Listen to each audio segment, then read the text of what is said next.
Good morning, everyone. Morning. Welcome to State Change, the 2018 MFA in Interaction Design Thesis Festival. We have an inspiring and quite eye-opening series of ideas to share with you today. Thank you all for being here and braving the MTA and the heat and long distances in many cases. I'm Liz Danzico, and I have the distinct pleasure of being the co-founder with Stephen Heller and the chair of the MFA Interaction Design program here at SVA, the School of Visual Arts. Today, you're going to meet 17 graduate candidates who may or may not graduate this coming Monday, who are here changing everyday life through interaction design. Their bold and ambitious ideas on all accounts will be presented by them here on the stage today, throughout the day. And then later this evening at 6 o'clock, we'll head over to the SVA Gramercy Gallery, where we'll see these ideas in practice, the expression of them in physical space, and an opportunity to meet these bright minds. These candidates started their journey here at SVA in 2016. For anyone in this room who doesn't know that, and anyone in our live stream audience who didn't know that, but for many reasons, their journey started long before that. As a graduate student, you well know that it's not a momentary kind of, well, in most cases, a momentary decision to come and do this program in an instant, but a series of decisions that takes place over the course of a lifetime.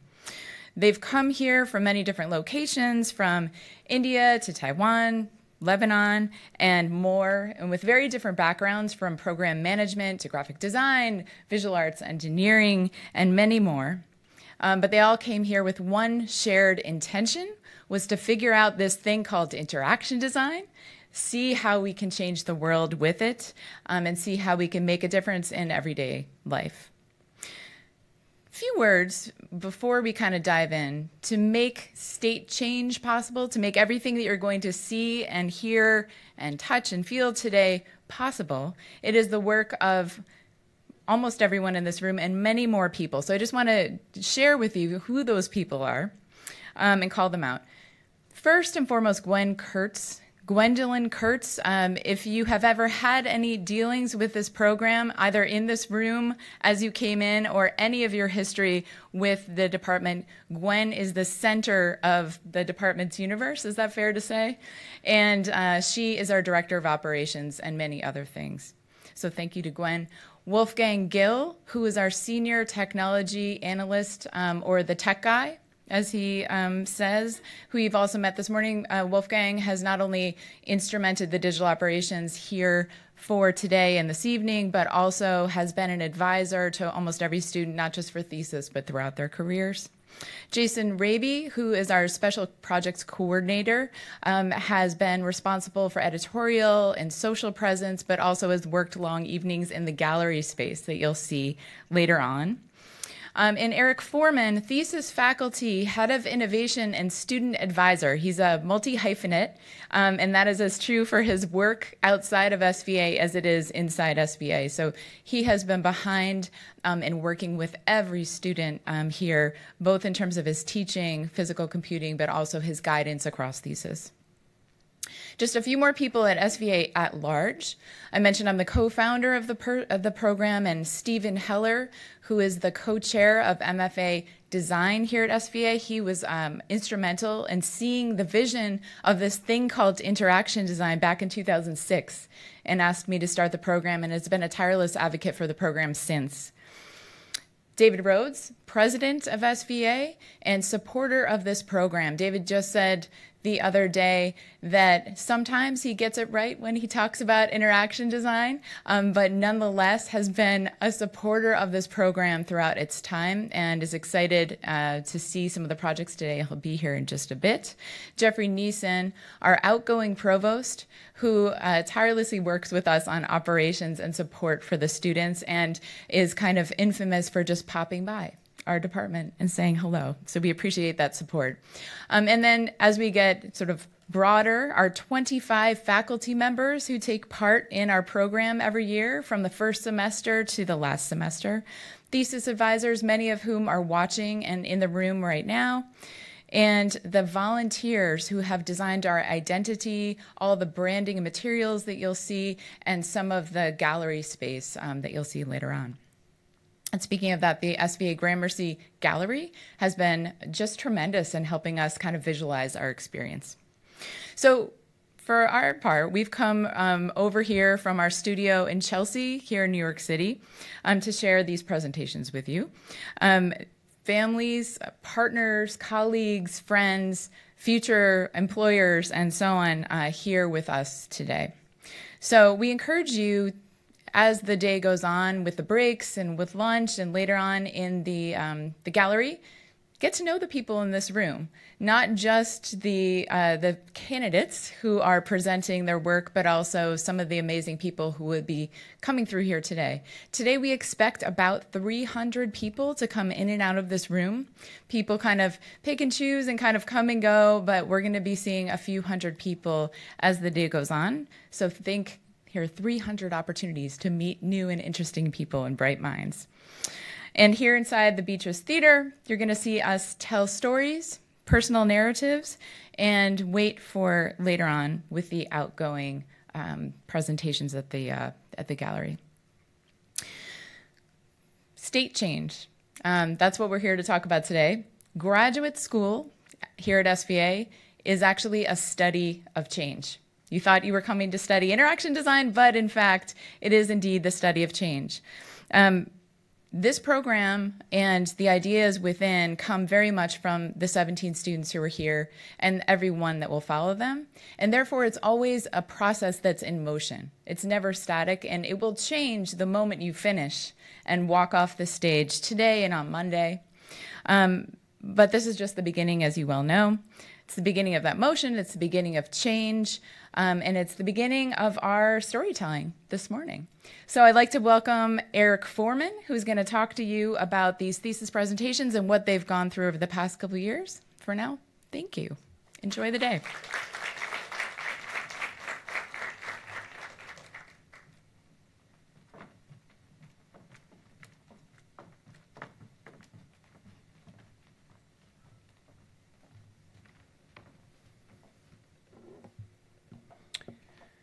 Hello, everyone. As you know, I'm Eric Foreman, or as you now know, I'm faculty and head of innovation at IXD. I've had the honor over the last 8 months, and I would call it an honor, to work with this group of students as they've struggled and fought and just worked their way through with kind of relentless tenacity through their incredibly complex and difficult projects. It's a very, very exciting day for all of us here, and hopefully for you too, to see all these projects come to fruition. So welcome to all the friends here, all the family here, to our alumni, many of whom are tuning in by remote stream, and I think we've got actually over 50 people watching already, which is great. So many of you have some idea what interaction design is. Dryly defined, it's designing something that is an interface between a person and something, which could be a product, it could be an app, it could be a social network, it could be a service. Really, anything that a human has a relationship with, reads something from, does something in response to, and that it in turn responds back, is really an opportunity for interaction design. The most obvious example is an iPhone or Android app, of course, but I think anything can really be interaction design that includes physical products, includes environments, architecture. And our students really work across a broad range of what interaction design is. This year I was especially struck by their attempt to get to the root of human behavior underneath complex systems. So I think they weren't concerned with showing off something they could build, with making a fancy new tool, with making some kind of like flashy, gimmicky thing that would attract our attention, but then ultimately lose its novelty. Instead, they were really working towards creating like a tipping point in behavior, and for the good, for the most part. It's really, all of them, I think, were really trying to get to the bottom of what can improve things for human beings.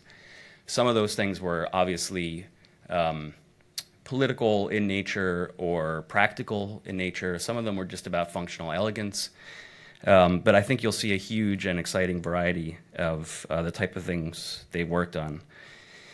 So today, you're going to see a very compressed version of the last 9 months of work. They're all nodding and smiling. Each one will present for 7 minutes. So obviously, that's shrinking everything down into one bite-sized piece.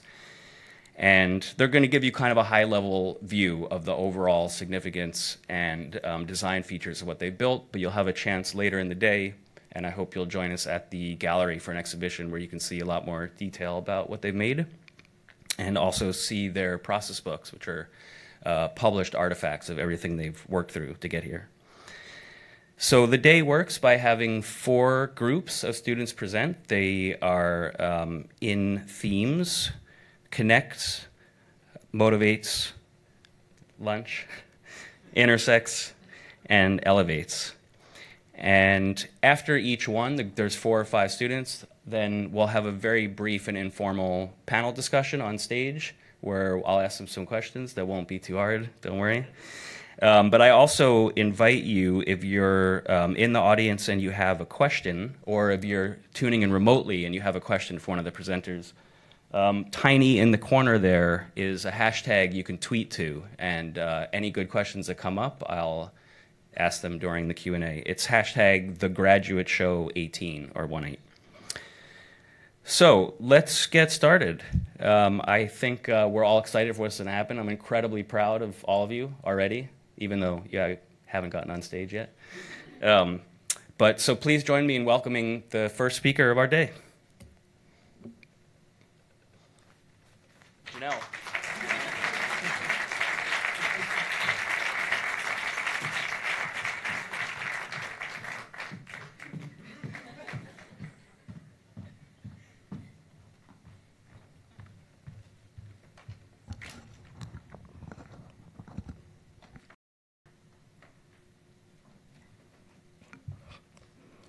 Hi, I'm Janelle. Last summer, I was working as an intern, and I was disappointed that I didn't end up in a job offer. During my review, my manager said my work was great, but they expect me to communicate more with the team. In hindsight, I think I could have done better, but there was one piece missing from the puzzle. So I wondered, how could I have gotten the guidance to reach my full potential?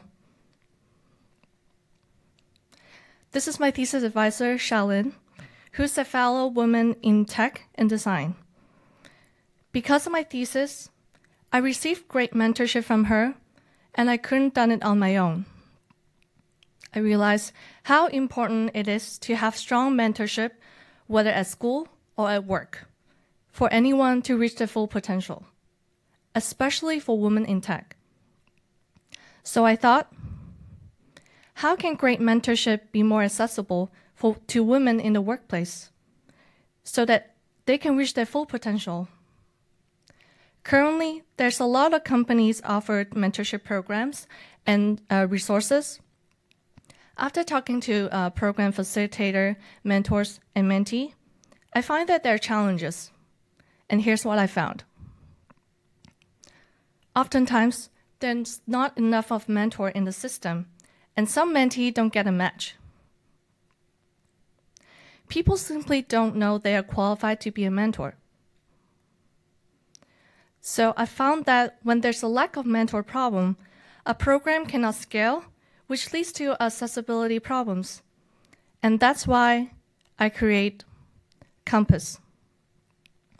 Compass is an internal platform for companies which empower women by making mentorship approachable and accessible. I will walk you through the journey of a user from before getting a mentor, during the mentorship, to getting a feedback at the end. This is Kate and Tina. Kate just joined the company, and she's seeking for help. Tina has more experience in the company, and she would like to help young designers like Kate. And let's see how Compass works from Kate's point of view. Kate signed up with her work email. She chooses I need help since she's looking for help. She just needs to go through 3 simple steps in onboarding, including identifying the areas she needs to help with and her preferred communication style, which is important for quality matching. She can review her selection, and the system will find a match based on her preference. On the match page, she can see information about the mentors that matches with her need. There are 3 options at a time, so she won't be overwhelmed with options. Kate can also optimize her match from the Edit Match setting. She can also find more information about Tina. From my research, I found that it's important to have more personal detail to feel connected with the person. Kate finds Tina a good match, and she sent a request to Tina. Tina accepts the request, and they start the first meeting. After the first meeting, both sides receive prompts to learn how the conversation goes as a validation for the mentor. This allowed them to make the relationship more light in the commitment, but at the same time encourage in relationship building. After completing the mentorship, Kate will have to give her mentor Tina feedback that include a badge feature and a review for Tina to learn how she is as a mentor.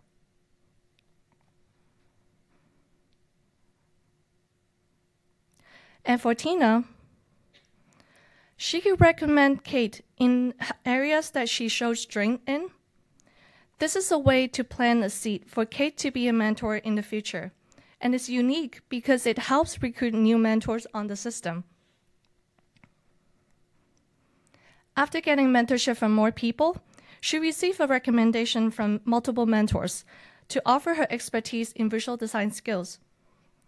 With the validation from her mentors, she's more confident about helping others. Compass empower her from I need help to I can help. In order for Compass to succeed, it's important to make the platform approachable and accessible for potential mentors. And here's how.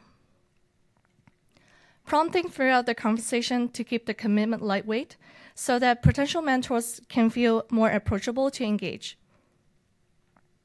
The microfeedback and badges could give mentor a validation that they're being helpful so that motivate them to continue. Recruit new mentors by converting experienced mentee. Our community section allows users to stay involved and provide different options to contribute on the platform through Q&A and events.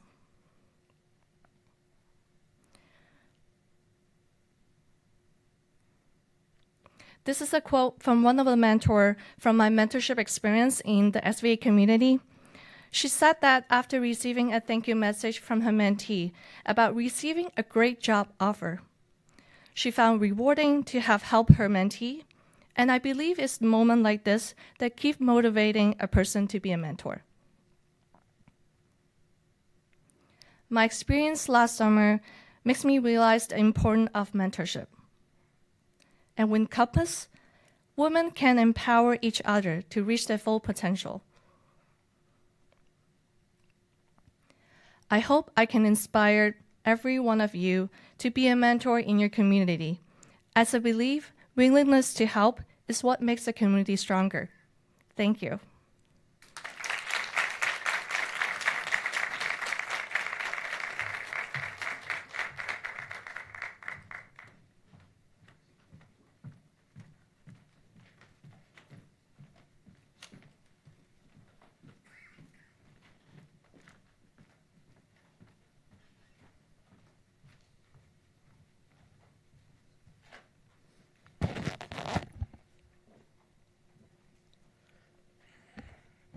Hello, everyone.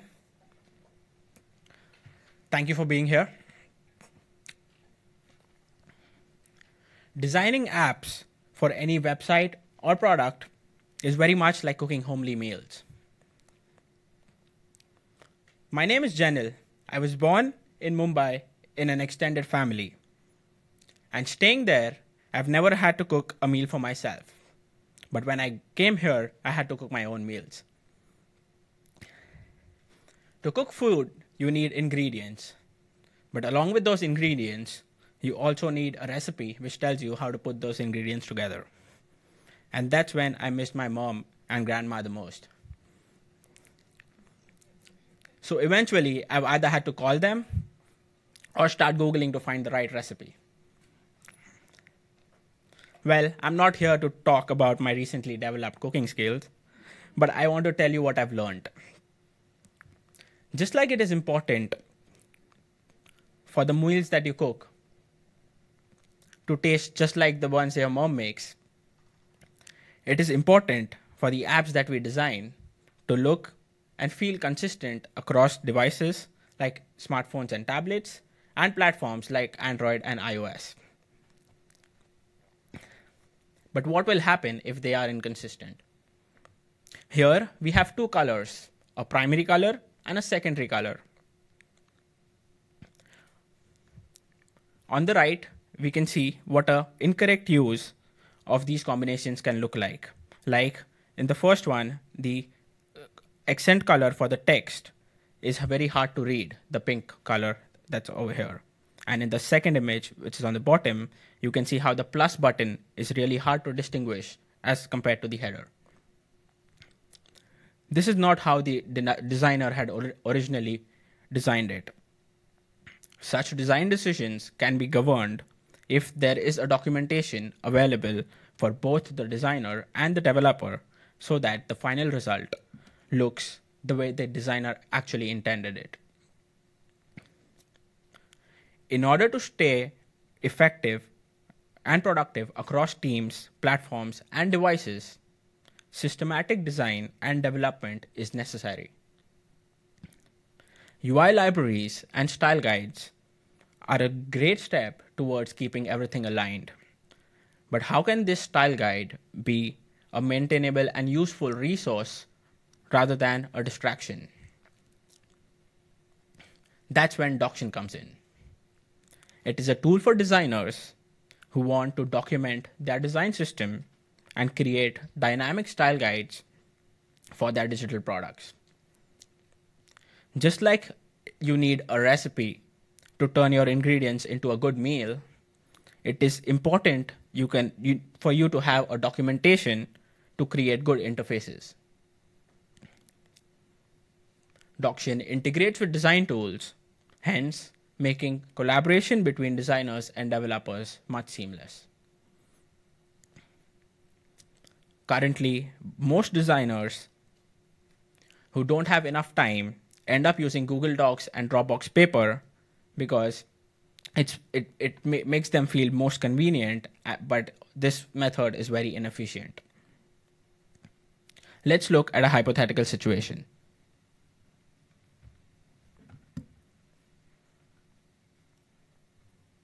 Hello. This is Sliceline. It's a Silicon Valley startup that delivers pizzas using drones. It's a fake company. This is John, the designer at Sliceline. Guilfoyle and Dinesh are the developers at Sliceline. Currently, they work on the mobile app and the web platform to deliver pizzas around the Silicon Valley area. John has a lot of work on his shoulders, and in order to be most efficient, he has a small style guide as a part of his design system, which is built inside of Sketch, the design tool that John is using. Let's see how John can use Doction. John opens Doction, logs in with GitHub, and selects a location where Doction can store data. Doction is now set up and good to go.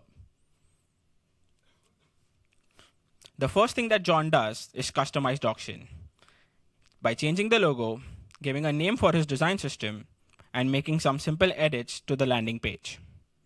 You can see how simple it is to edit content without any coding required. All you need to do is go into edit mode. Oh, by the way, and you can also write HTML and any code if you want to do that. John also goes ahead and changes the primary color so that it matches the slice line brand guidelines. Doction comes with certain content preloaded for you so that you get an idea of what Doction is capable of. Here, John is documenting the primary colors by using the export plugin that comes with Doction. All he needs to do is click on the export button, select the layers he wants to export, and pick the properties that he wants to document. Next up, let's see how John can document buttons. He selects the buttons, goes into the export plugin, selects the properties that he wants to document here, properties changed because it's a button, and clicks on export. And why just colors and buttons? John has complete flexibility of what he wants to add. For example, here you can see how he can add a new page which reveals the secret recipe that Sliceline Pizzas uses. Look, Ma, it's that simple.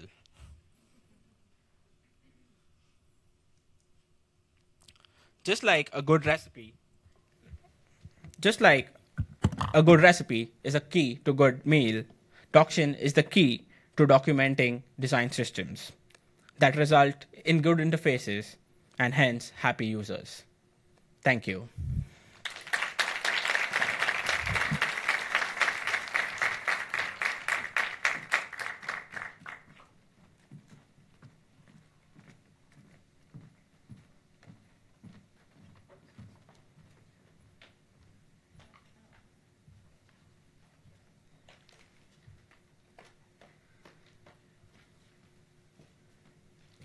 Hi everyone, I'm Lillian and I'm a foodie.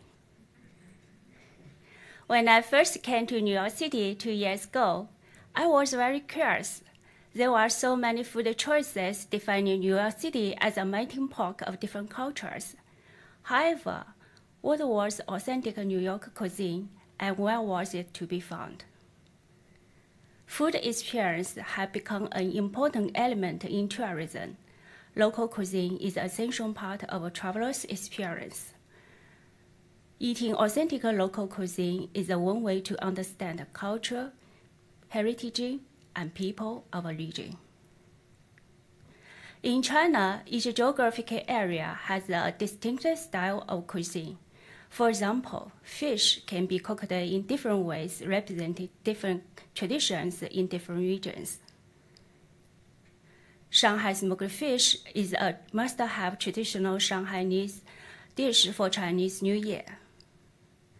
The squash Mandarin fish is a typical Suzhou cuisine known for over 200 years.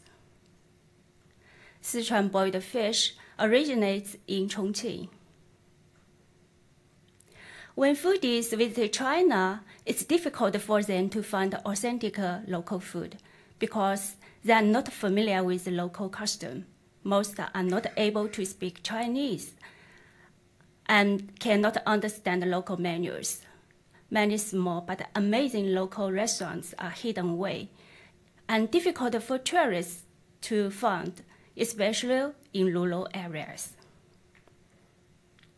What if there's a way to find these hidden places, eat authentic local food, and learn about local cultures at the same time?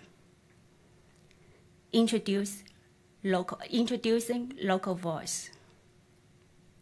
Local Voice is a platform that connects tourists and locals when they travel in China and want to have an authentic food and cultural experience.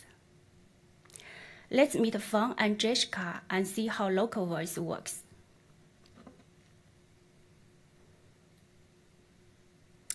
Feng is a local Shanghainese who knows where to eat local cuisine. She wants to improve her English and learn about different cultures by connecting with tourists. Jessica is a New Yorker who cannot speak Mandarin, wants to have authentic experience and learn about Shanghai's culture. She wants to connect with locals who can help her to find truly local food. She discovers the Local Voice app.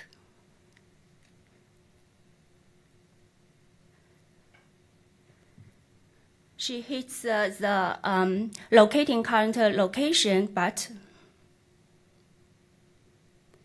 finds a range of the local cuisine, and learns of the top 5 dishes that locals recommend.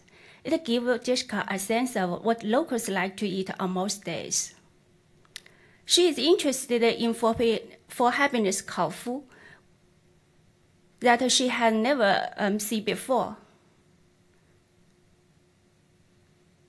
For happiness Khao Fu is recommended as a typical every dish and rated as do not miss.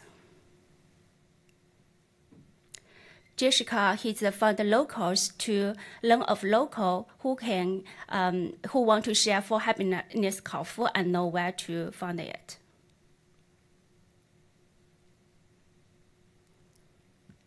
She hits the filter button to set the language and days and times she prefers to eat. She scans the locals who matches her preferences.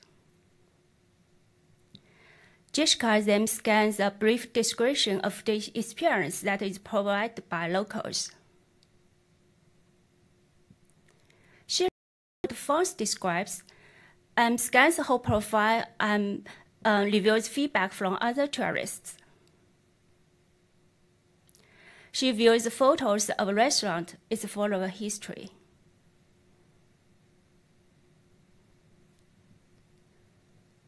Finally, Jessica hits the connection button and chooses a one-on-one food experience with Fang.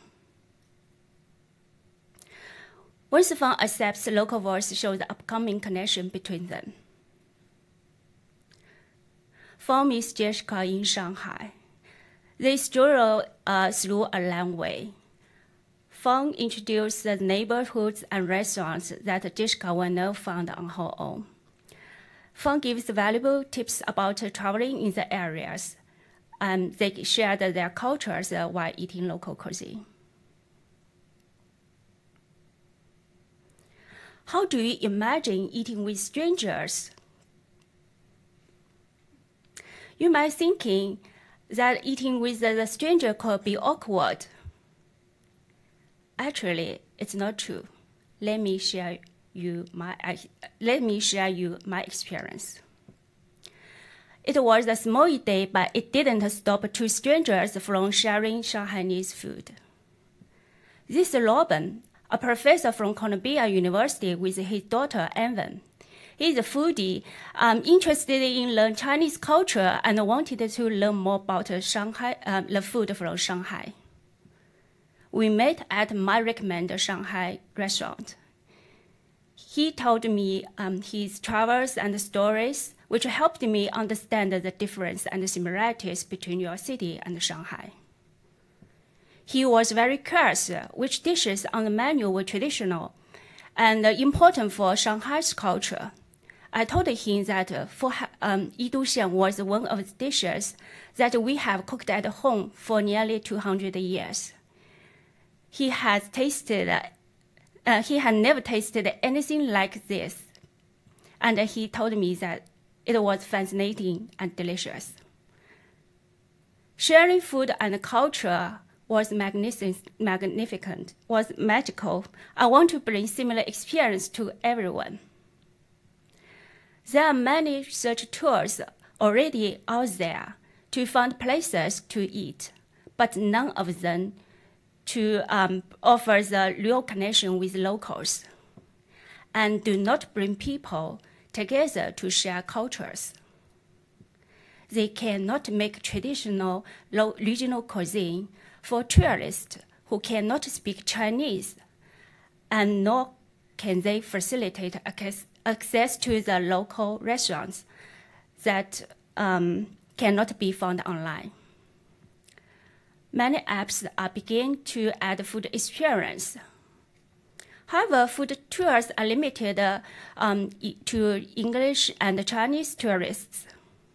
Most of them do not include a choice of one-on-one food experience.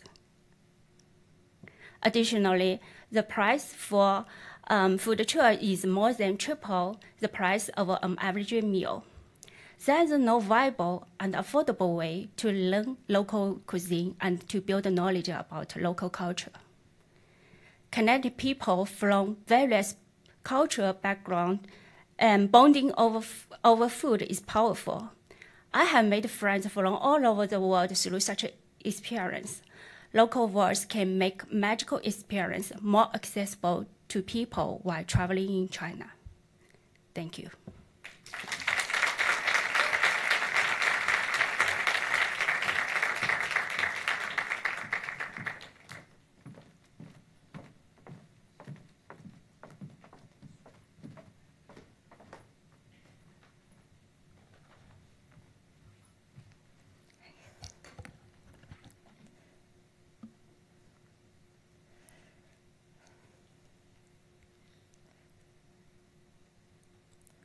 Hi, my name is Ashley. How do you feel when you talk in front of hundreds or thousands of people? Nervous? Stressed? That is exactly how I feel now. And probably many people feel the same. But what if you feel this way every time you interact with other people? This is how people with social anxiety disorder feels when they encounter in social situations. This fear can affect work, school, and your other day-to-day activities. It can even make it hard to make and keep friends. Social anxiety disorder is the second most commonly diagnosed anxiety disorder, following specific phobia in the United States. Treatments can help you overcome these symptoms. I wanted to help these populations, so I decided to meet where they are, in support groups, because it is more approachable and inexpensive. During my research, I joined online and meetup support groups. People discussed a lot of personal stories around their anxiety in social situations. They try to give tips to each other based on their experiences. Through workshops and interviews, I had an opportunity to learn their needs. Jay, one of the participants, said that he can let himself be more vulnerable in person's support group. The studies show that group-related processes are helpful because people can relate to others who suffer from the same symptoms. Actually, many people with social anxiety want to make friends, be included in groups, and engaged in social interactions. It's just really hard for them because of their conditions. So my challenge is helping them to overcome their anxiety by providing a comfortable way to meet people like them. Other events-based social platforms such as Meetup are designed for the general populations, and these interactions can be intimidating and difficult for people with SAD. Introducing Bundle, a safe, friendly community to find like-minded people with social anxiety. Bundle offers personalized matching with groups based on interest and anxiety levels. It's transparent in showing the group activities and members. It helps the user engage in conversations and make them feel a sense of belonging. And lastly, groups are contained to 6 or less people. As I walk you through this scenario, keep an eye out for each principle. This is Jacob. He's a 28-year-old software engineer, and he has a severe social anxiety. He always plays video games after work and during weekends. He feels extremely lonely and wants to improve his social life. He reads about Bundle on online social anxiety forum. He's interested in trying out Bundle because it's focused on interpersonal relationship, unlike other services that are based on therapy. He downloads the app. He sees 3-step introduction that tells more about Bundle, and he creates an account. In the second part of onboarding process, Bundle asked him 12 questions to evaluate his levels of social anxiety.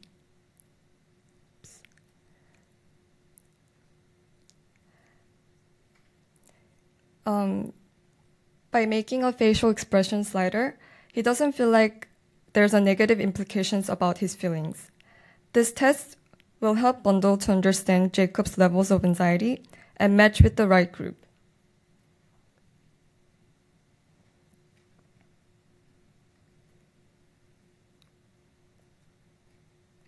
Then he selects his interest.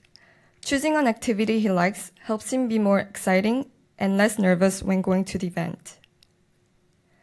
Bundle matches him with several groups based on the interests he chose and levels of social anxiety. He doesn't want to spend another Friday night alone. He hopes Bundle will help him with that. He notices there are only 3 people in the ping pong group. He feels secure thinking he wouldn't feel left out in the conversations at the event, and he wouldn't be overwhelmed by a large group. All Bundle activities only have from 3 to 6 people. He checks out the ping pong group. Bundle is transparent, showing information about the organizer, including what she likes, how she deals with the anxiety, and why she created this group. It also shows the atmosphere of the event place, like how loud or dark it is. Reading about this information, Jacob feels more prepared. He joins the group. After he gets approved, he checks out the photos and more details about the group and members' profile.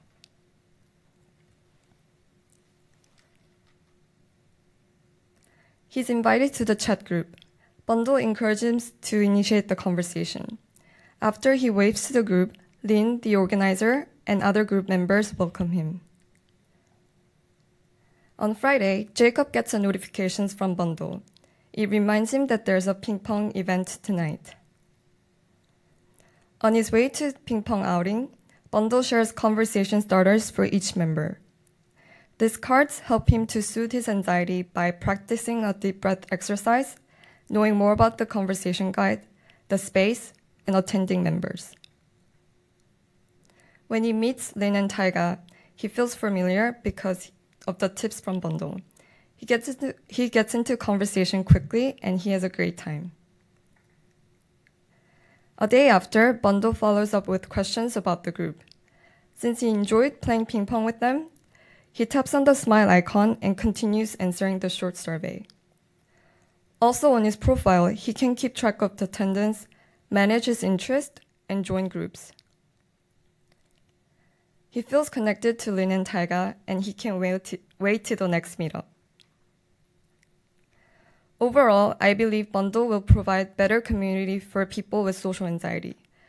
I made Bundle because I hope this will help people like Jacob to overcome their anxiety. Medications and therapy is not for everyone. I believe Bundle helps cure in a sustainable way. By setting an expectation and providing transparency of the event details, I hope they don't feel lost in a sea of 100 people, but safe with a small group of friends. Thank you.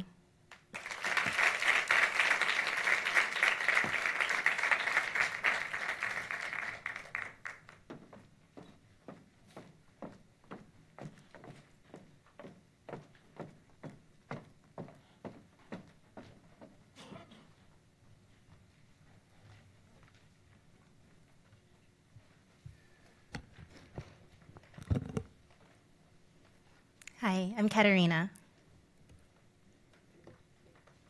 This is Abdullah Koja, a refugee from Aleppo, Syria. He and others granted refugee status in the United States are authorized to work, but the obstacles they face while looking for employment are enormous. They include learning a new language, getting set up with social services, finding childcare, and figuring out transportation, all without their personal and professional networks. Many employers are sympathetic to the cause, but don't have the time and resources to vet job applicants sent from resettlement organizations. That's where volunteer groups, like the Refugee Employment Task Force, come in.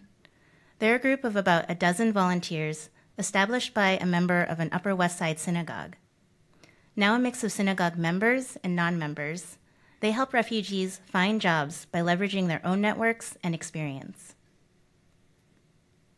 But like many ad hoc volunteer groups, they lack an efficient way to manage information and relationships, which may result in potentially life-changing opportunities slipping away.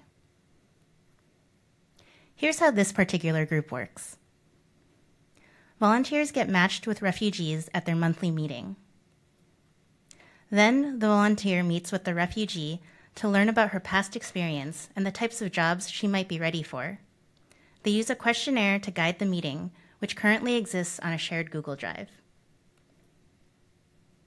After the initial meeting, the volunteer helps the refugee create an American-style resume to be sent to potential employers. With multiple people editing multiple drafts and the latest versions found in email inboxes, it's often a frustrating and confusing step in the process. And since each volunteer manages their own relationships with employers, it's difficult to keep track of all of the available opportunities for each refugee. Eventually, a refugee is matched with a job to apply for, interviews for it, and if all goes well, gets an offer. The volunteer keeps in touch with both the refugees and the employer to ensure it continues to be a good match. If not, they'll intervene and try to help get it back on track. Over the past 4 months, I've worked with this dedicated group to design Prospect, a system that gives volunteers one place to store information about the refugees they're working with and discover the group's newest employment opportunities. It fosters cooperation among volunteers and allows them to focus on building meaningful bonds with refugees and connect them with the jobs they want and can excel at. Here's some of its key features. After a volunteer logs into Prospect, they'll see it's divided into 5 sections: a dashboard, job seekers, employers, advisors, and resources. The dashboard is a place for time-sensitive information. Volunteers can see and post news and announcements here, like the date of their next meeting or an upcoming job fair. It's a place for victories, too, like a refugee getting a job or a raise. The dashboard is also where volunteers can find the intake questionnaire.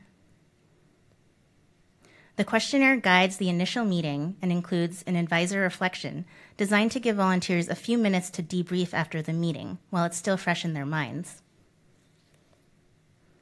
In the job seeker section, volunteers see only the most pertinent information to helping refugees find jobs. This includes their English skill level and the professional summary that appears at the top of their resume. There's also a card view for those who hate looking at spreadsheets. Clicking on a job seeker's name brings volunteers into his record. It's organized in the same way as the printed questionnaire to make inputting critical information easier. The recent activity section allows volunteers to record any significant communication with job seekers, for example, a change in their English class schedule that could affect their availability for work. Resumes and work authorization documents are stored in an integrated Google Drive, but volunteers don't have to navigate there to access what they need. All volunteers will have edit rights to resumes so they can help each other with revisions. Refugees will have access via a link from Google Docs, but not through Prospect, which remains volunteer-facing only. Similar to the job seeker section, volunteers will find that the employer section can be viewed as a list or as cards. Status indicators highlight the companies with open opportunities or those that may only be leads. The latest contact notes can also be seen in either view. Clicking on a company that has jobs available reveals information about open positions. There's a place for recent activity here too, for any notes from conversations with employers. United by a cause, volunteers aren't necessarily familiar with each other. The advisor section is where they can summarize their professional experience so that others can take advantage of their networks. Displaying their contact information also makes it easier to get help and stop working in silos. I heard from volunteers that they're learning as they go and encountering situations they're not familiar with. The resources section is where volunteers can share what they've found helpful as they navigate refugee employment. One volunteer told me he learned the job seeker he was working with would lose access to resettlement services if he moved from New Jersey to New York for a job. Using the resources section to educate others could help volunteers steer job seekers away from dire consequences. I created Prospect to empower volunteers to focus on the work that can't be replaced by technology. I learned so much from the Refugee Employment Task Force, Prospect's first test case. And I'm inspired to know there are thousands of volunteer groups, many springing from churches, temples, and other faith-based organizations across the country working to make a difference in refugees' lives. In fact, in 1979, my mom arrived in the United States as a refugee from Vietnam. Her own resettlement was made possible by a Catholic church outside of Boston. These groups are filling huge gaps in our flawed refugee resettlement system by helping refugees like Abdullah Khoja get jobs. He's just one refugee who found employment through the Upper West Side volunteers. And this year, he celebrated his birthday with coworkers at Levon Bakery. I believe Prospect can ensure volunteers have the necessary tools to help even more refugees gain self-sufficiency and independence anywhere. Thank you.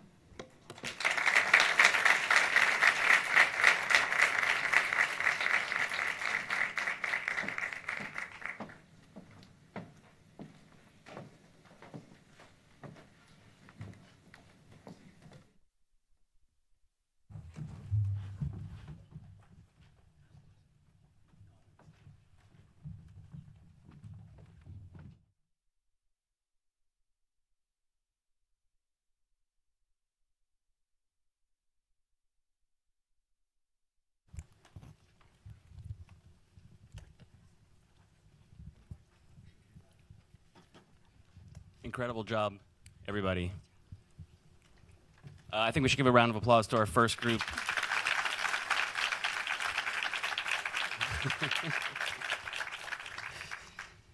So the hard part is done for you. So I had some questions. You can feel free to answer or not, just chime in if you feel like responding. But I'm curious if any of you could tell the audience about your background before coming to IXD and how that played a role in what you decided to do for your thesis project. Anyone who wants to take a stab? Katerina, yes. Hello. I studied journalism in undergrad, and I had been working in nonprofit communications for a long time before I came to grad school. And a lot of the work that I was communicating about was around helping refugees, so that played a role in my thesis. Thank you.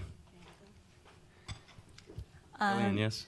My background is user experience design, and I'm a foodie, so when I travel to different places, I was looking for the authentic local food. And I did a lot of youth interview and find a lot of foodies like me looking for the local cuisine, and also found the difficulty for them to find truly local food and learn, understanding the local culture. That brings up a critical question, which is, what's your favorite local food in New York? It's hard to answer. Locavore time. You got to. Anyone else? Sure. Yeah. Yeah, so my background is in engineering, and last summer I interned at this company called Mark 43. I'm happy to see all my colleagues who are here with me today. And they are, in fact, the reason my internship is what resulted in DocShin. The initial ideation for DocShin came from my internship. So I'm happy where I have come so far today. So that brings up another question, actually, and including some that were tweeted into us. How did you balance the needs of designers and developers who speak such different languages in your project? So yeah, that's a really interesting question, and that's something that I have been thinking all through this project. Developers are a completely different mindset. A lot of times, like if you're building tools for developers, you have to have a certain kind of requirement in mind. But when you're designing for designers, it's a big challenge because they need things which are pretty and they need things which are efficient also. So I think I focused specifically on designers after working in the field for at least the last 3 years. I've realized that designers won't use something that isn't efficient and gets their work done as soon as possible. So that's why I focused specifically on designers, so that because they are the ones who can actually design the first tab and then hand it over to the developers. So I focused on that. Right. Ashley, what did you do before you came to IXD? I studied graphic design in undergrad. And yeah. And did you come to IXD right after undergrad? No, I worked as a visual designer. And yeah, I don't know. So for you in creating Bundle, you also had a huge challenge of getting people who don't like being around other people to be around other people. What for you was the moment in your long thesis journey where you thought, I think I've figured out a way to do it? Was there a moment in the design where you were struggling and then something became clear to you? At first, I thought they wouldn't want to be around people, and it was really hard for them. It was hard to talk to them, but I found a meetup group which has 10,000 members just in New York City, and it was really easy to meet them and talk to them about their conditions and what they're going through. So it was actually easier to meet them. And yeah, when I had questions, they were willing to help me in other ways. So the New York meetup group for social anxiety has 10,000 people. 10,000 members. That's incredible. I just envisioned a stadium full of people who all have social anxiety coming together. It's an incredible vision. And you, Janelle, tell us about your background. My background is in industrial design, and I work as a product designer in Hong Kong for a couple years. And I think what inspired me to do with my thesis and related to my background is mostly I'm interested in interviewing people or understanding the behavior and how they think when they see the design, which is kind of similar in industrial design. We do a lot of testing and iteration. So that's how I apply that method to my process on my thesis. And what was it like for you moving from the physical realm and to some degree into a screen-based realm that was more about behavior in a certain sense? Was that difficult, or did it come naturally for you? I think it's more difficult for me. I think the behavior of a physical object is more intuitive, but then if you apply on a screen, it's a lot of information. It's more than just the object. It's content, it's color, it's animation. So it's a very different aspect of design for me. Right, and it also involves behavior between people, which are famously unpredictable subjects. So I had another question for all of you. Again, feel free to answer in whatever order you want. And this is a kind of a tough one maybe, but can you share something about the hardest moment of your thesis process? The moment when you thought, this is a disaster if it was that bad, or I don't have enough time to do this, or maybe I'm doing the wrong thing. Do any of you remember a moment when you thought, and this is kind of also speaking to the first years in attendance who are now thinking about what they're going to do a year from now. Do any of you have a story to share about a really hard moment in the design process?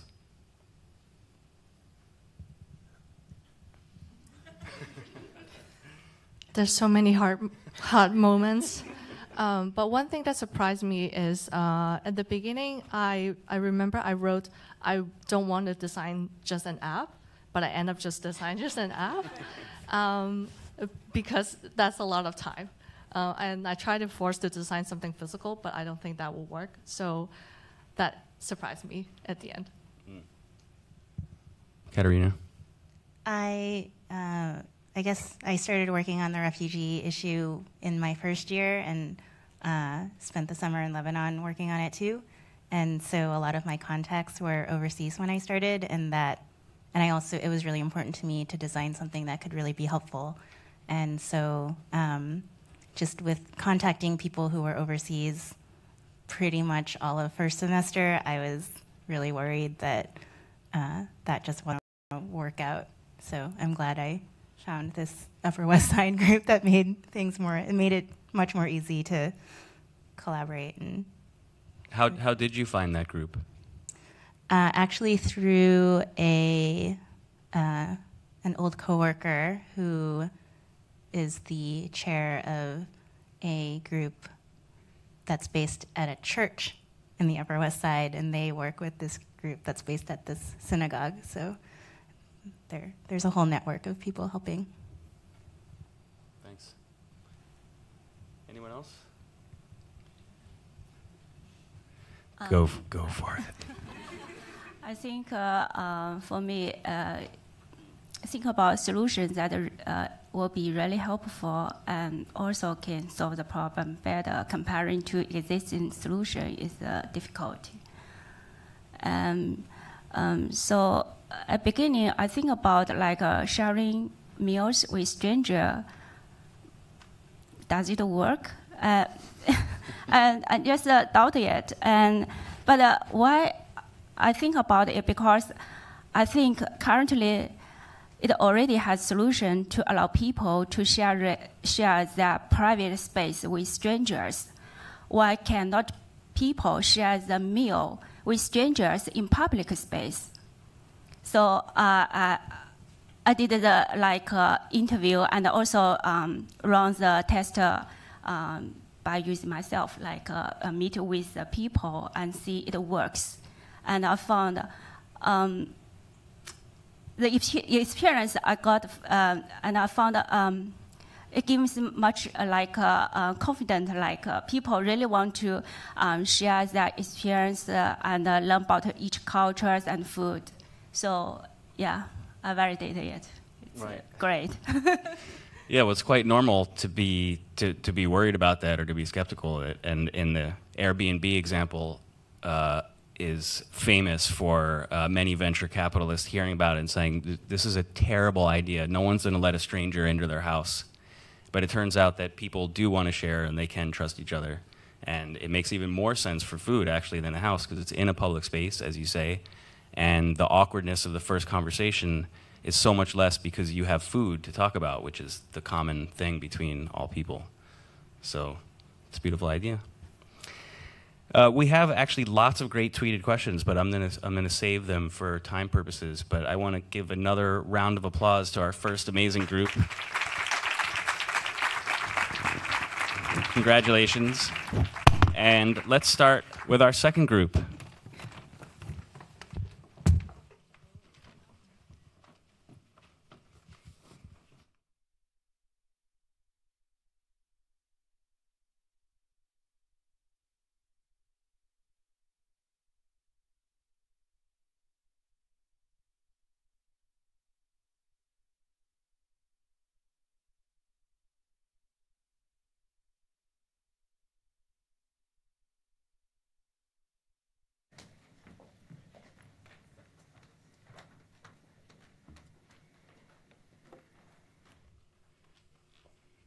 Hi, my name is Amy, and this is Batman.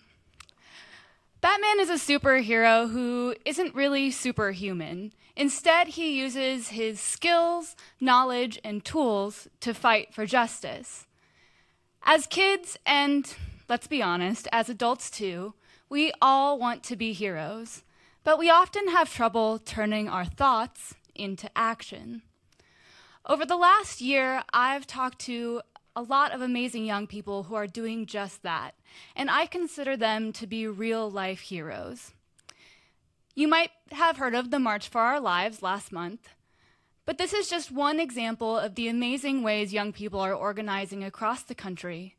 These are just a few of the others. And over the last few months, I've gotten to know one group in particular. They are a rotating cast of around 20 young people who are leading a movement to ensure equal education opportunities for all students in New York City. They call their movement Teens Take Charge. They organize panels with civic leaders, give students opportunities to testify, and they even put forward policy proposals. They are truly a heroic bunch, and hanging out with them has reinforced one of the most important lessons I've learned throughout this process. When it comes to their relationships with adults, whether it's teachers, parents, or designers, they don't want a hero. They want an Alfred, an ally who will help them navigate the system and develop the skills that they need as they fight for the things they care about. As I talked to young people who are organizing, I found that they shared 3 common pain points: uncertainty about next steps, feeling scattered, and feeling isolated. So I developed design goals to turn uncertainty into creative direction, feeling scattered into strategic focus, and feeling isolated into connection and inspiration. And together, these tools became Actionable. Actionable is a suite of tools designed for young people who are actively affecting change in their communities. Think of it kind of like Batman's utility belt. Each of the 3 actionable components maps to one of the design goals. Let's look at how each of them work. The first is the idea game that promotes creativity and focus. Leanne, who works with a local organization, told me that it can take them weeks of meetings just to be able to articulate a goal. The goal of the idea game is to set a clear intention and come up with a creative idea they can use to act on that intention, all in under 20 minutes. To accelerate that process, each round starts with an intention card, and some of these cards have pre-filled goals and audiences. Young people fill in the last blank with the thing that they want to work on, and then read it out loud.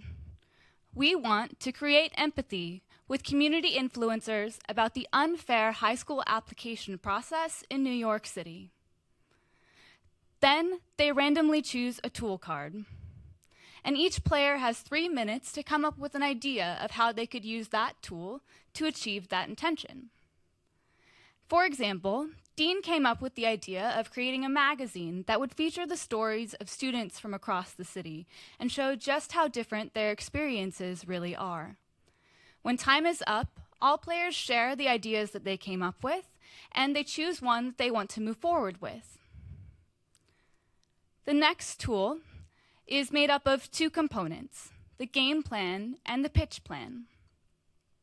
Dulce told me that she talks about Teens Take Charge all the time, but sometimes she gets confused about what she's saying. She wants to differentiate and be more specific. The game plan helps young people like Dulce guide discussion and be more specific when it comes to their ideas by prompting them to identify people who can help, materials they will need, when and where their idea will happen, and the important parts, how they will measure success, and next steps that they need to take. The pitch plan helps them identify what talking points are really important and where they might need to add more detail. This structure can easily be scaled from a 30-second pitch to a 30-minute presentation. And the final piece in the actionable utility belt is the knowledge collection. Although they want to share knowledge and help each other, they often work in silos. Leanne told me that they study past movements like the Black Panthers, but they don't often talk to other student organizers. So there isn't really a great way for them to work together. The knowledge collection bridges this gap by providing a place for young people to share their work and learn from each other. Contributions to the collections are all actions that have already been taken, and each contribution gives a brief example of how it worked and why it worked. The library contains templates to make contributing as simple as possible, and it's searchable, community managed, and accessible from any device. Young people didn't need yet another app or workshop. They needed something that seamlessly fit into the way they were already working. 4 different organizations I talked to were using Google Drive, and Drive is used by many school districts across the country. I was able to take advantage of some of the great features within Drive, like comments and speaker notes, to provide tooltips throughout the collection. And each component is a template that can be easily customized. Users can add to the main documents or duplicate and create their own sets. I'm excited to share that Teens Take Charge and a few other organizations are planning to use these tools as they go about their next actions. This is a powerful and passionate generation. I fully believe Emma Gonzalez, one of the leaders of the March for Our Lives, when she says that they are going to be the kids that you read about in textbooks. I believe this generation will teach us to think beyond elections as the only time when we can affect change in our communities. They will teach us that all of the things we care about are actionable. And I'd like to leave you with one additional thought. Actionable was created as my way of using my skills to give to my community and to help those who are making change. As you go back to your communities, how can you be an Alfred? Thank you.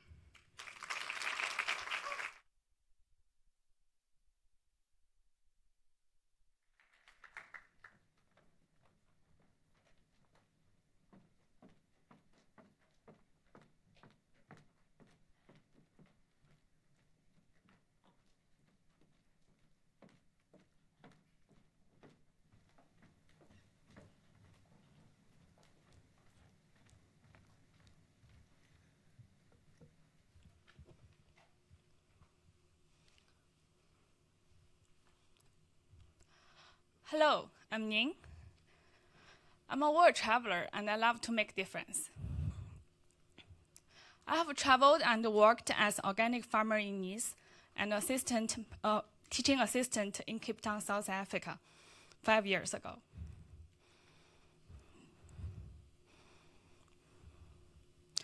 This is a funny picture, but actually I was really stressed.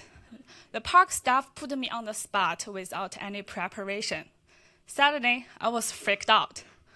This is the same experience I had about volunteer tourism trip to Cape Town, South Africa. I arrived at Cape Town in 2 weeks, for 2 weeks work. Then I met those elementary school students who are energetic and optimistic. But I was nervous because I don't know I was going to work with kids. I didn't feel like I had been well prepared enough, and I wasn't sure how could I help them. There's a lot of volunteer organizations offer volunteer tourism trip for travelers, but finding the right opportunities is still confusing and take too long. Here are the problems. It is hard to find volunteer positions that utilize their skills and interests. A lot of postings do not including the information about volunteer duty, what community they are going to serve, and what impact they could make. Also, some volunteer organizations are not really helping for a cause, but looking for cheap labors and make money. It is hard to identify which one looks legitimate. Introducing Green Turtle, a comprehensive platform to help people plan meaningful travel experiences by connecting them with local volunteer community worldwide. While travelers plan their next trip, they enter their skill into Green Turtle system to find the best match opportunities. The Green Turtle also provides a seamless application process to help them plan meaningful and impactful travel experiences. Let's see how Green Turtle can help travelers find an opportunity. When user opens the app, they know immediately that Green Turtle is about matching skills with volunteer opportunities. Community feeds will help travelers decide to use Green Turtle, photos of past event, announcement, and the partnership with companies like International Volunteer Headquarters, which lends credibility. To find the matched opportunity, travelers take a few moments to answer some skill-related questions. This is also where volunteers need help the most. They often say that they went to a place, but they found that their skill didn't match with their work. Users select duration, type of the work, then shows a list of passions. For example, they can select English, poverty support, and they fill out a skill set and experience level. In the process of verifying the opportunity select, Green Turtle prepares all the entries into its database with tags that correspond to the element user selects, so most relevant trips are recommended. The result shows ranking by the most matched opportunity. User can tap to see the options. This opportunity needs media and communication and video editing skills, which match the traveler's expectation. If I knew I would work with kids when I did a teaching assistant program in South Africa, I could prepare myself better. To ensure the quality of the program and the applicants, Green Turtle has a team dedicated on the verification process. Green Turtle will use online reviews, national recognized accreditation for volunteer organizations, and the verbal verification from sponsors for the coming opportunities. For applicants, we do background check, reference, and request a writing statement to verify their qualification. The application is to learn about the travelers and their motivation. After they fill out the information. Green Turtle asks them small amount processing fee to cover the labor cost. After submitting it, the traveler receives the confirmation and options to review local travel opportunities. Where users finish their trip, Green Turtle will request an evaluation form from travelers to learn about their overall travel experiences. In order to consistently improve the service and ensure Green Turtle works as intended, we will work with volunteer organizations to increase awareness of sustainable development for the host community, work with local community to learn about their needs, and provide qualified and passionate volunteers from Green Turtle platform. Together, we achieve their mission and have a better impact on local community than before.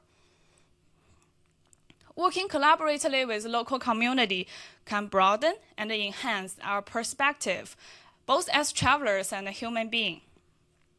Green Turtle helps travelers discover opportunity based on their skills and interests, and prepare them to make a meaningful and positive impact in the world. For me, I'm looking forward for my next volunteer tourism trip, even if I didn't know where I wanted to go yet, but hopefully there won't be any ostrich there. Thank you.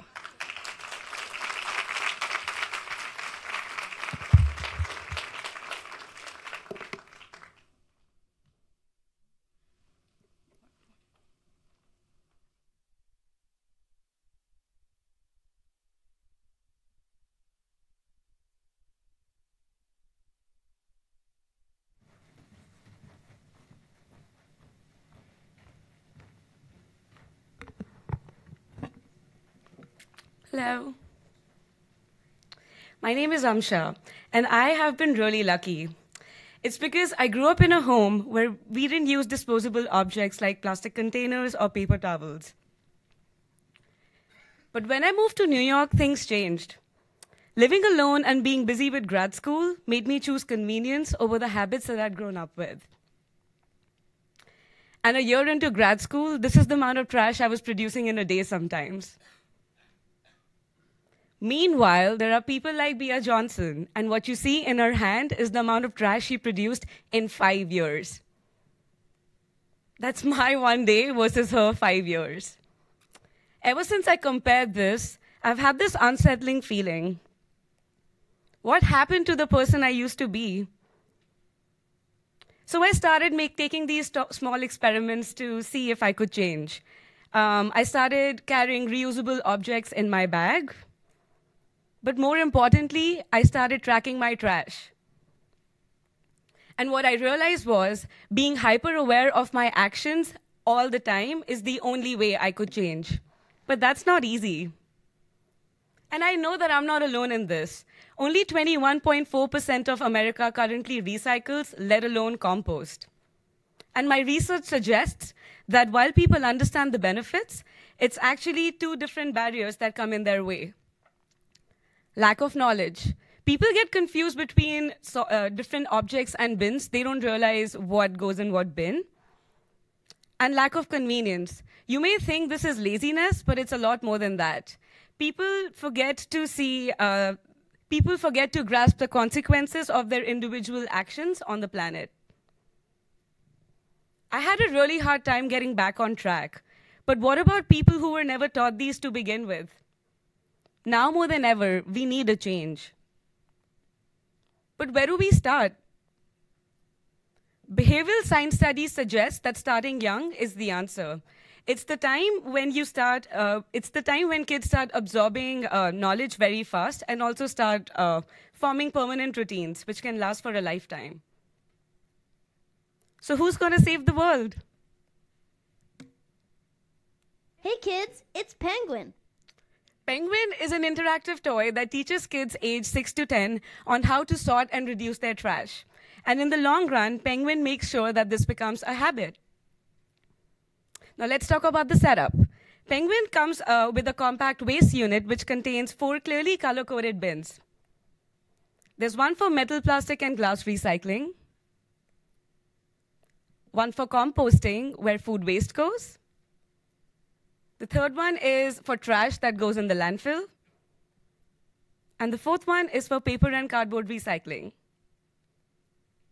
On the technical side, in the bow tie of the Penguin, there is a camera which detects objects. So let's say you place a strawberry in front of the Penguin. This is what the Penguin would see. But Penguin is not intrusive. The camera activates only when you want it. And using Penguin is an easy 3-step process. The kid can scan the object in front of the Penguin. Penguin tells the kid which bin to throw it in. And kids learn positive habits over time through Penguin's reactions and suggestions. So what are those reactions and suggestions? Penguin gets happy when you recycle or compost.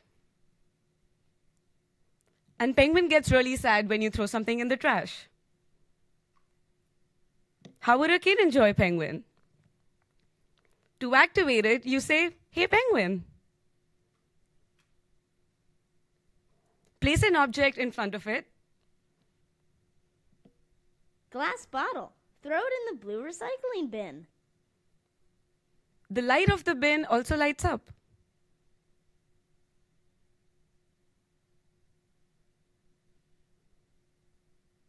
Since we recycled, Penguin gets happy. And the kid gets some positive reinforcement. Yay! Recycling is good.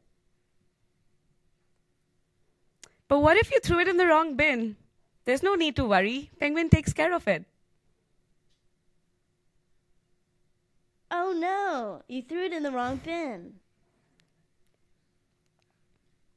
But that's not the only thing that Penguin does. From time to time, it gives you suggestions on how objects can be donated or upcycled. You don't have to throw it out. Did you know that could be donated to someone in need? And kids will be kids, so sometimes they can place funny things in front of Penguin. I don't know what that is. What do you think it is? So even though Penguin will encounter objects that it doesn't know from time to time, as more and more people use it and scan different objects in front of it, the connected database of Penguin will become bigger, and with time, Penguin will learn and get smarter. So Penguin makes sure through this 3-step process that it can teach kids how to sort trash. But how does it make sure that kids stay engaged and on track? For that reason, Penguin comes accompanied with a mobile app, where kids can set weekly goals and learn more about the trash that they throw. But not only that, they can learn more about this penguin, where does it come from, and why does it care about trash so much? And as voice interfaces in the future get smarter, I believe that kids will be able to have better conversations with Penguin. And unlike most educational content out there, Penguin goes beyond just teaching and makes sure that your everyday experiences are used to make positive habits happen. This is just the first step in the right direction to make sure that kids start understanding the consequences of their actions on the planet, so that hopefully in the future their trash looks more like this. Penguin Thank you. time, penguin time, penguin time.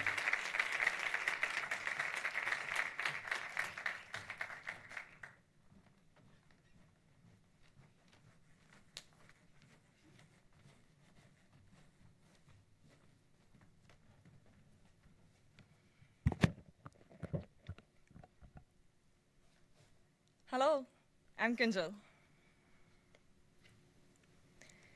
8 months ago, ethnic cleansing in Myanmar forced nearly 700,000 Rohingya people to flee to refugee camps in Bangladesh. And the shocking part is, 400,000 of them are children. Amid all the adversity, child trafficking is one of the biggest perils these children face. To really understand the situation, let's look at the crisis from a child's perspective. Meet Yasmin. She's a 10-year-old Rohingya girl living with her father and a younger brother in a refugee camp. Every day, while her father goes out to earn some money, she's responsible for cooking and cleaning. She needs to walk far, and often alone, to get some wood or water. In the camp, she sees booths for missing children and people confronting alleged traffickers.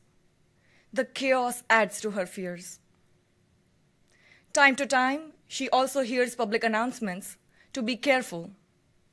She wants to be careful, but the problem is she doesn't know how. Let's take a moment to think about it. What does it even mean to be careful? When I dug into this question further, I realized that the idea of being careful has 2 parts: awareness and action, meaning you cannot be careful if you don't know what to look out for. And just being aware is not enough. You also need to know what steps to take to avoid danger. This led me to design MightyS. MightyS is a workshop that helps refugee children exercise vigilance. Through interactive storytelling, games, and songs, children learn to assess risks and practice caution. MightyS introduces 5 essential safety skills in the form of superpowers and takes children on a journey to becoming safety superheroes. So what are these 5 superpowers? The first one is stay aware. It helps children be more vigilant. The second one is stay together. It demonstrates that going out in a pair or in a group is a safer choice than going out alone. The third one is walk away. It reminds them that safety trumps curiosity. For example, if there's a fight going in the crowd, one shouldn't stand there to see what happens. The fourth one is always ask. It advises children to keep adults informed about their plans. For example, one should ask before deciding to take off. And the last one is say no. It assures children that it's okay to say no if they feel uncomfortable. So these are the 5 superpowers at the core of Mightiest workshop. And the workshop is designed to be part of already established learning centers in the refugee camp. It will be conducted by a trained volunteer, whom we will call a safety marshal. In addition to training, the safety marshal receives a detailed guidebook that helps them prepare before a session. Now let's see how Yasmin would experience Mightiest. Here is an example workshop designed for ages 7 to 10, which is led by Safety Marshal Ms. Aisha. In terms of the structure, the workshop is divided into 3 phases. The first phase is a warm-up, where Ms. Aisha kicks it off with a quick icebreaker game, followed by a conversation around strangers and safety. The second phase is the heart of the experience, where children learn 5 superpowers, and each one is introduced in a 3-step approach. For example, in the case of Stay Aware superpower, the first step is to learn the superpower through hand gestures. Then practice it by playing 1-minute game.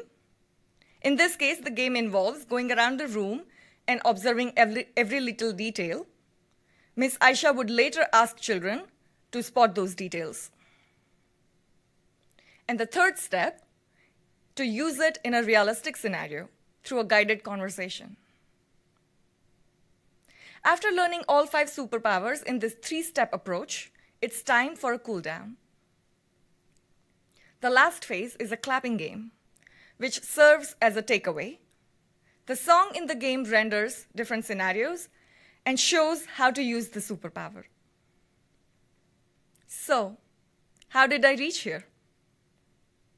Well, for the past 8 months, my conversations with experts helped me identify 4 key insights, and these insights helped me design Mightiest. First, familiarity is extremely important for children living in a very chaotic environment like a refugee camp. That is why Mightiest leverages games and songs, which are an integral part of Rohingya culture. Second, practice is the key to effective learning for children, and even more so for children with trauma. Knowing that not all children attend learning centers every day, Mightiest teaches the clapping game to encourage them to practice at home while having fun. Also, a majority of the funding goes towards food, shelter, and sanitation. Hence, designing a solution that works with almost no money was key to sustaining Mightiest. And finally, 80% of Rohingya children are illiterate. So the idea of teaching something without any reading or writing components was central to the design. Unfortunately, there is no one solution to end child trafficking. But what we can do is to work together towards a safer future. Currently, I'm trying to build a collaboration with NGOs working in the refugee camps, and I believe together we can help so many children like Yasmin. Thank you.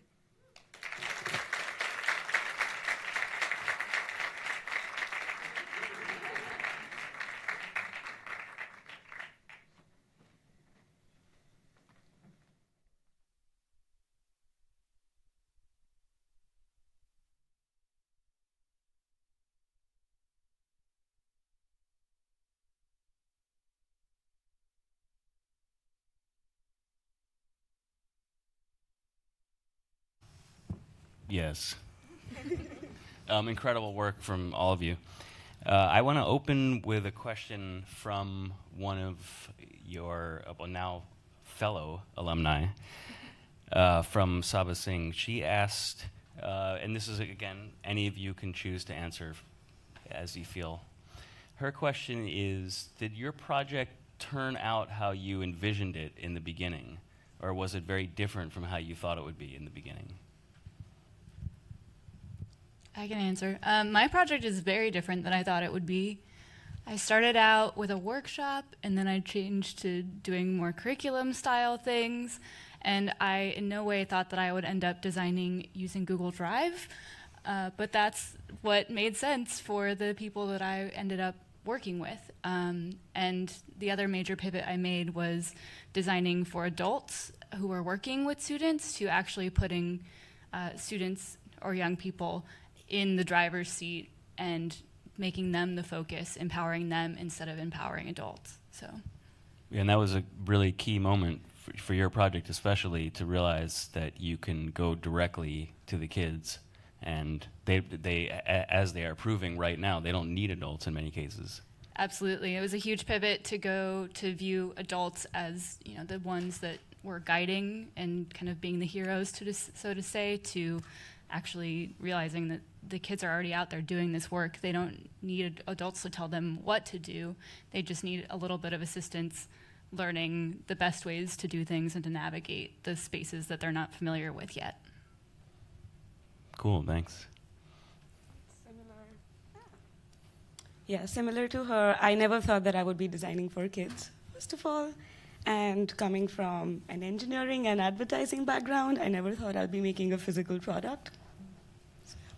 What happened to you in your design process from working with kids? Did you have to do things in a different way? Were there things you thought would work that didn't work? Or opportunities that came up that you didn't expect? Well, one thing to keep in mind is that when you're designing for kids, you have to exaggerate every experience. And so that was a really big learning. Yeah. You also worked with kids. Yes, I did. In fact, I started with a very different approach. My initial approach was to look at the system through architectural lens, and my direction was around how to make a wayfinding better through color coding, or how to make the playground safer in the refugee camps. And then it shifted, it got more developed towards how to make learning centers more engaging for kids, because one of the reasons were that they didn't have a good retention rate, even though they were so important in that refugee camp. But over the time, my conversations with experts helped me identify these challenges, and finally, it translated into my TS, which is like, initially I thought like, let's help children, and then how can we empower children? And you have an architecture background, yes? Yes. So in the beginning, you thought you were actually going to build a physical space, and that could achieve it. But then along the way, you realized that's not the appropriate way in this case to enact behavior change, right? Precisely, because if I want to see this solution happen in the refugee camp, then I also have to consider the budget, and making something so physical requires a lot of money. So, yeah. Right, and that's the beautiful thing about your project, is that it requires almost no money. Yes. How about you? Yeah, I guess for me, my goal didn't change. That I was trying to make something that for travel industry that people can use and feel meaningful. But the project changed. In the beginning, I was working on TravelBot, and I found actually my topic is really broad, and a lot of competitors already in the market. So through the journey that I narrowed down on my scope, and also because of the time and a lot of constraints and the stuff, so I narrowed down that I found in my during my experience that one thing I can work on maybe that I found that later is volunteer tourism. Yeah. And so in your case, with the example you gave of volunteering in Cape Town, what if you had Green Turtle then, what would it have told you, besides there might be ostriches, but what's the kind of thing that it would tell you that you didn't have that would have prepared you? I feel knowing that I will work with kids, and also what impact I can make when I come to the local community, and who I work with. I think that will be huge helpful and help me prepare my work. Yeah. Thank you. So here's another great question from Shane Strasberg. I want to remind everyone, feel free at any point to tweet questions while you're watching the presentations during the Q&A. The hashtag is thegraduateshow1818, or you can tweet at SVAIXD. So Shane has a question for @FluffyBalloon. Raise your hand, Fluffy Balloon. How would you respond to a mischievous child who would intentionally put objects in the wrong bin just because they're curious?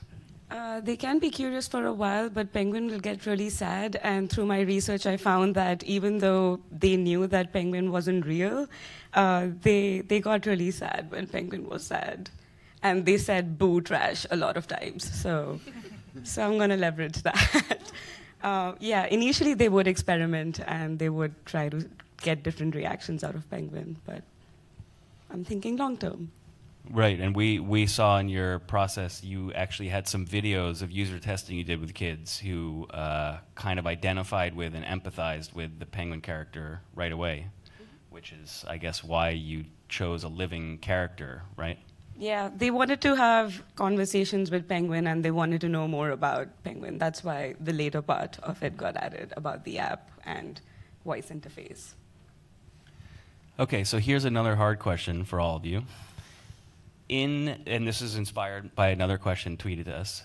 In your entire 9-month process, did you have to make a compromise in your design that was really hard for you?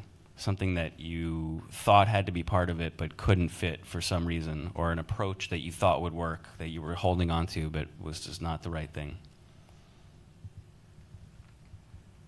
Go ahead. Speaking too much.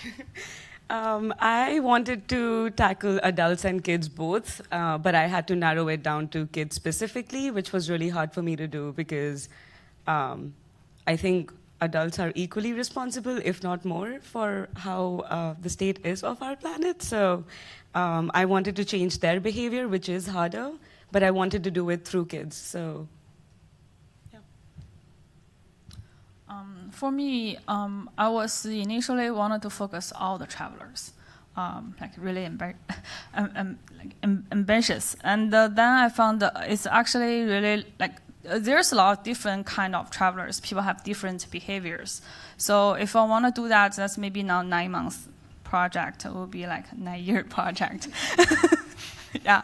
So I focus on volunteer tourism, which people just volunteer and travel. Yeah. So you mean at first you wanted to have any traveler be a target, but also to get interested in volunteering specifically? Yes. Right. Even if they weren't before. Right. That's a good 9-year project. For me, I wanted to actually visit Rohingya refugee camp, and I tried really hard, but ultimately it didn't work out due to a time constraint and all the paperwork. I had to file for visa and stuff. So I wanted to do my user testing there. It didn't work out, so I had to change my script to adapt more to user group or children over here. And I wanted to user test the whole thing, but I ended up user testing my engagement strategies, meaning how my stories and games, if they are engaging and how much they are engaging. So you did test that with actual kids, but kids Yes. who were here. Yes. So at first you thought, oh no, this is a big compromise. But it seems like it turned out that there's a lot of universal behavior principles among children of a certain age, right? Yes, totally. Kids were very comfortable. Kids were happy. That was very reassuring. But at the same time, if you challenge their idea of safety, they tend to project the same behavior. And over here, in some ways, there is like some similarities, I would say, because in the refugee camp, also before they came to the refugee camp, they grew up in a very protected environment, and also over here, they are in a very protected environment. And I realized that if you challenge that protection, they kind of tend to exert the same behavior. Right, thank you. What about you, Amy? One of the big, I don't know if it's a compromise or not, but I thought that I would be designing in the beginning of young people becoming interested in taking action. So going from being very apathetic to getting them excited about doing something. And I started in classrooms thinking that was where I could impact the highest number of students. And what I realized I kept hitting against was this challenge of motivation. And that was something that I could not design for them. They had to come up with that themselves. And so I don't really think it's a compromise, but what happened was I was speaking to young people who were already organizing and realized that they were actually in a much better position to influence their peers who were not yet interested in it. So I ended up focusing much more on them and going outside of the classroom. Right, and in many cases, as you referenced in the beginning, even if you see kids struggling to be motivated or to figure out what to do, if you step back sometimes, that's when they step up. Mm-hmm. And then you give them the pragmatic tools, but the motivation comes from them. Exactly. Great. So my next question is, well, actually, Amy, I think this one's for you too. You had a working prototype that had digital components and also very low-tech physical components. And I'm curious why, first of all, as a faculty member, I'm delighted to see anything not digital just because it's different than everything else that we see. But in your case, working with kids, especially millennials, who I guess they're, what are they called? Teens? They're in high school, most of them, right? They're Gen Z. Oh, Jesus. All right. So for them, they are digital natives. Yes. And so I'm curious why you chose to have a low-tech game and card component when they do everything online. So the meetings that I went to where these young people were actually meeting and organizing and planning, they weren't doing everything online. They were in-person meetings with lots of, groups of anywhere between 15 to 40 to more than that people who came together, and they talked in person, and then they broke out into groups, and they talked in person, and they sketched things on paper. They weren't looking at their laptops. So if I was designing for that scenario, it made the most sense to design things that didn't require you to be looking at a screen. Right. And Kinjal, in your project, obviously in a refugee camp, there's unknown infrastructure, right? But I actually don't know much about how the volunteer organizations work within the camp. Do most of them have online access and computers, or what are the resources like for volunteers specifically? So most of volunteers they have to go through the official partners, and official partners are UN agencies like UNHCR or UNICEF. You can be a foreign volunteer or a local volunteer, meaning Bangladeshi volunteer in this case. But yes, outside the refugee camp, so refugee camp is kind of an area which is demarcated, and outside the camp, they are like pretty close to the city.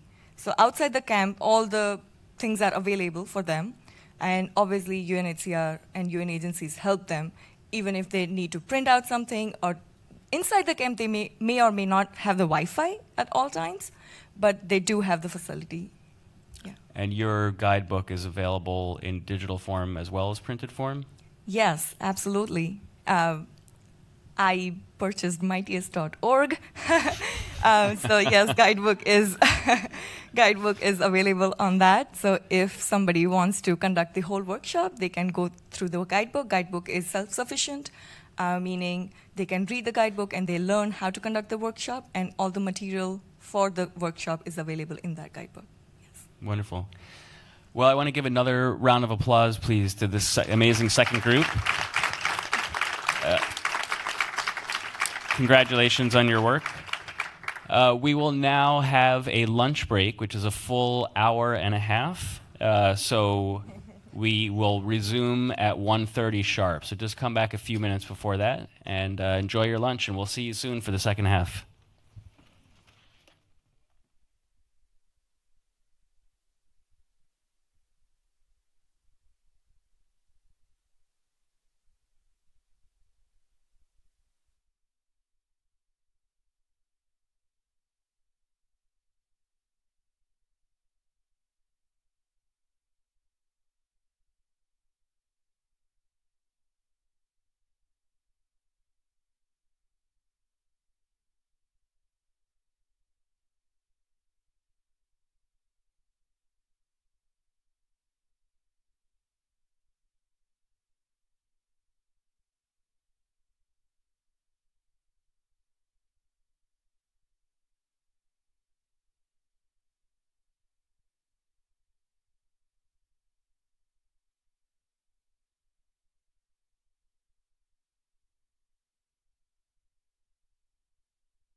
Those of you just joining us for the first time this afternoon, you are at State Change, the 2018 MFA in Interaction Design Thesis Festival. So welcome back to everyone again. We have an exciting round of new ideas for you this afternoon. If you were here this morning, you know that we've gone through 2 sets of projects so far, kind of loosely grouped into 2 themes, connection and motivation, or motivates and connects.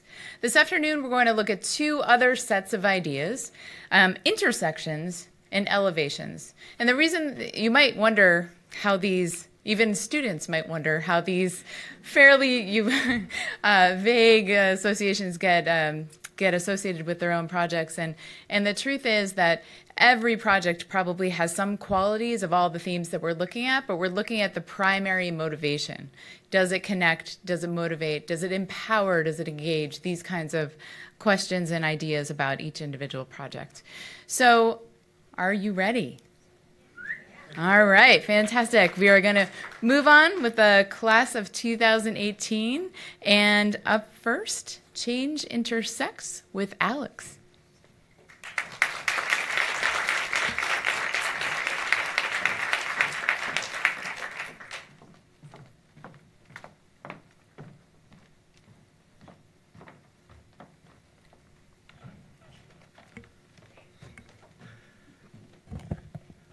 Hi, everyone.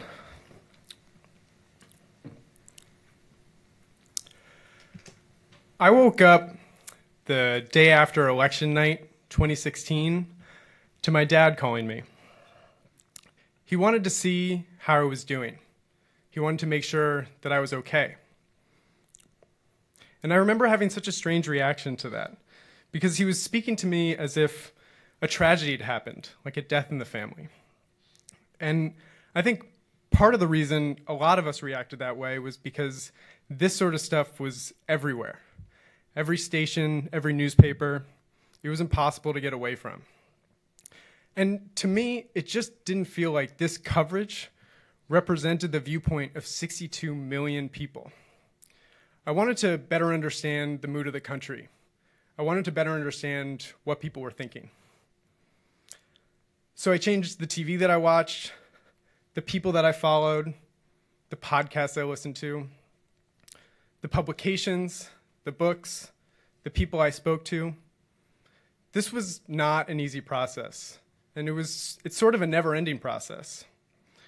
So is it any surprise that people would instead opt to retreat back into their filter bubbles and back into their echo chambers? I think there needs to be an easier way to understand real perspectives of real people, particularly the people that we disagree with. Which is why I'm introducing Project What, which stands for What Are They Thinking? It's a new kind of publication to promote nuanced perspectives across a wide variety of issues. It's a way to more easily learn how people think and how people interpret events. My name is Alex, and I'm going to tell you a little bit about what makes Project What so unique.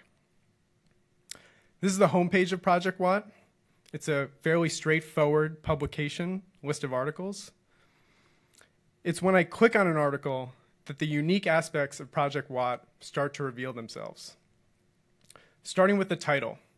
Each title on What has the structure, how a perspective sees an issue.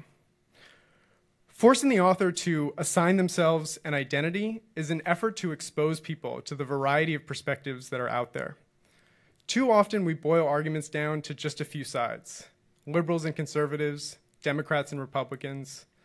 But I think we all intuitively understand that it's more complicated than that. So What encourages writers to think of perspectives that give them a unique insight into the issue they're talking about.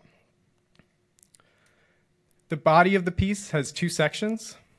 The first, Where I'm Coming From, is something that's often missing in our editorials and opinion pieces. It helps give context for the author's point of view, which comes right after. The header of this section is a quick encapsulation of the view, which makes the articles easy to process and scan.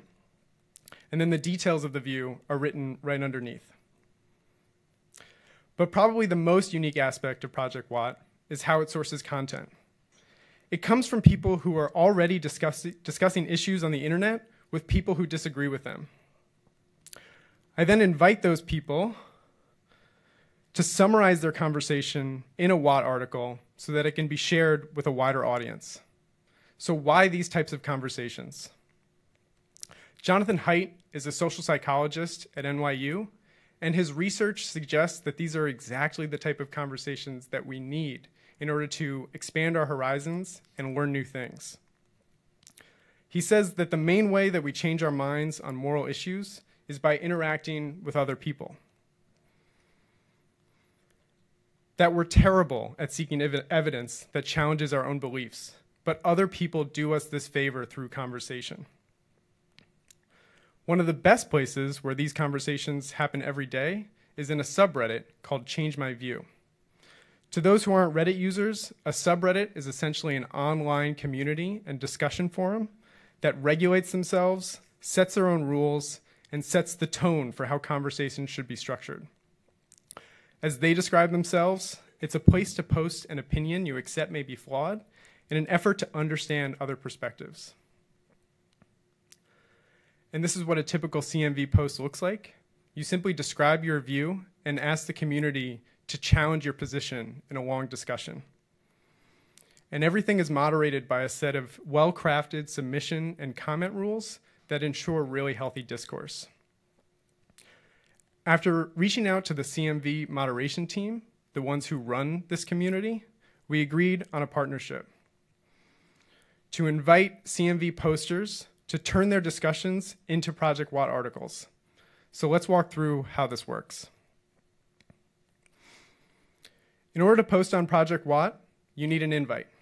And in order to get an invite, you need your CMV post to have at least 50 comments and at least 10 replies from the original poster, or OP. This level of activity suggests a good back and forth and good conversation has taken place. And they get an invite like this, which brings them to this page, the new page form.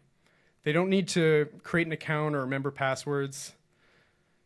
They can just start writing. On the left, they can see their invite, which shows them their CMV post and their Reddit username.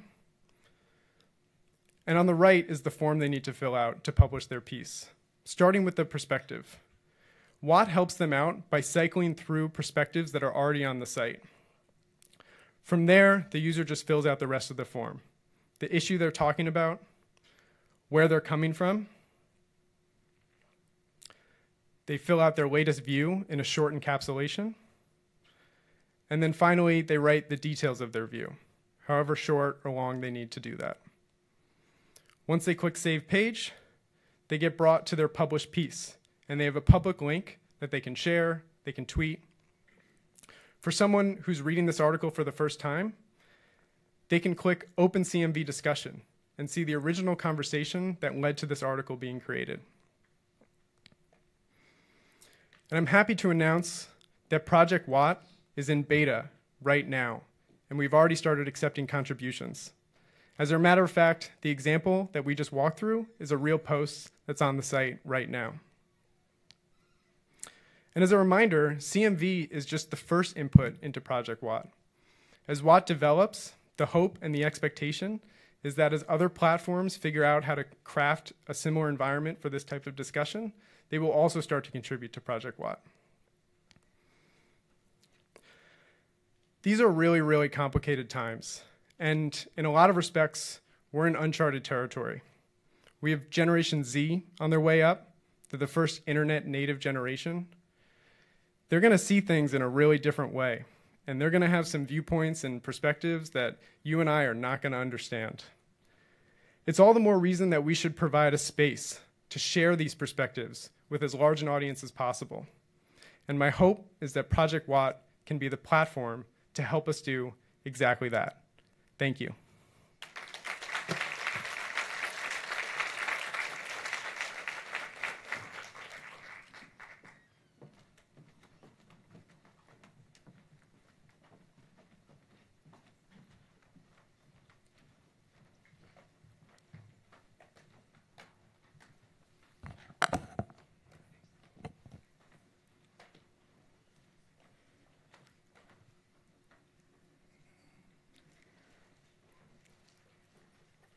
Hi, my name is Young.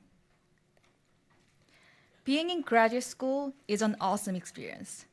You meet talented people from different backgrounds. You collaborate with them and learn new perspective and expand your knowledge and skills. This is exactly what I wanted to experience at grad school. However, there's one concern that most graduate students struggling with. Searching for a job. Students reported that they don't have enough time to prepare for a job and improve its required skills that will make them to be competitive job candidates. To be competitive job candidates, students need both technical skills and soft skills. Technical skills demonstrate an ability to produce, while soft skills refers to skills necessary for effective communication and presenting work and collaborating with others. Schools can cover all students' individual learning needs. Their needs are different, and they can't always be met by curriculum. It is up to students to balance their skill set and to figure out how to manage their time and navigate the process wisely. This is a hard thing to do without guidance and help. How can you help students at school acquire skills that they lack but need to get a job? I believe this can be achieved with peer-to-peer skill sharing, connecting students with different skill sets to teach each other. Peer-to-peer learning is not a new term or practice, but it hasn't been very successful up till now because lack of goals, guidance, and recognition hinders the long-term engagement. During my thesis process, I had an aha moment from my own experience to see this as a better opportunity. This is one of my calendar in Google Calendar, a schedule in Google Calendar. For an hour every week, Carolina, my classmate, and I met to check in to see how we are doing. It's been a year, and we used this opportunity to leverage our skills. I helped her with design, and she helped me with preparing for presentation and writing skills. This experience was really valuable, not just because we improved our skills, but also because we felt strong support while going through all the hard work at schools. To maintain our learning, we really committed time, we shared milestones, we have similar personality that helped us feel comfortable with each other, and our different skill set enabled us to be mutually beneficial. This principle helped me develop Rocket. Rocket helps students to find a skill-sharing body or groups and facilitate an accountable learning experiences. Let me walk you through some of its key features. Rocket helps students become aware of their goals and skill sets. Students can start with setting up a career goal and identify skills they need to improve and the skills they can share with others. Many other peer-to-peer programs randomly match students or only matching people with skills. But with Rocket, users can share more about their preference to increase a chance to match up with like-minded peers and create top skills which highlight their specialty and detail how they can help others with their skills. When users find the right peer to work with, they can start a conversation to set up their first meeting. Many students feel overwhelmed by their school schedule, so Rocket makes sure scheduling process feels unobtrusive to their school courses. School schedules are already synced, so the platform automatically suggests convenient time for both of them to meet.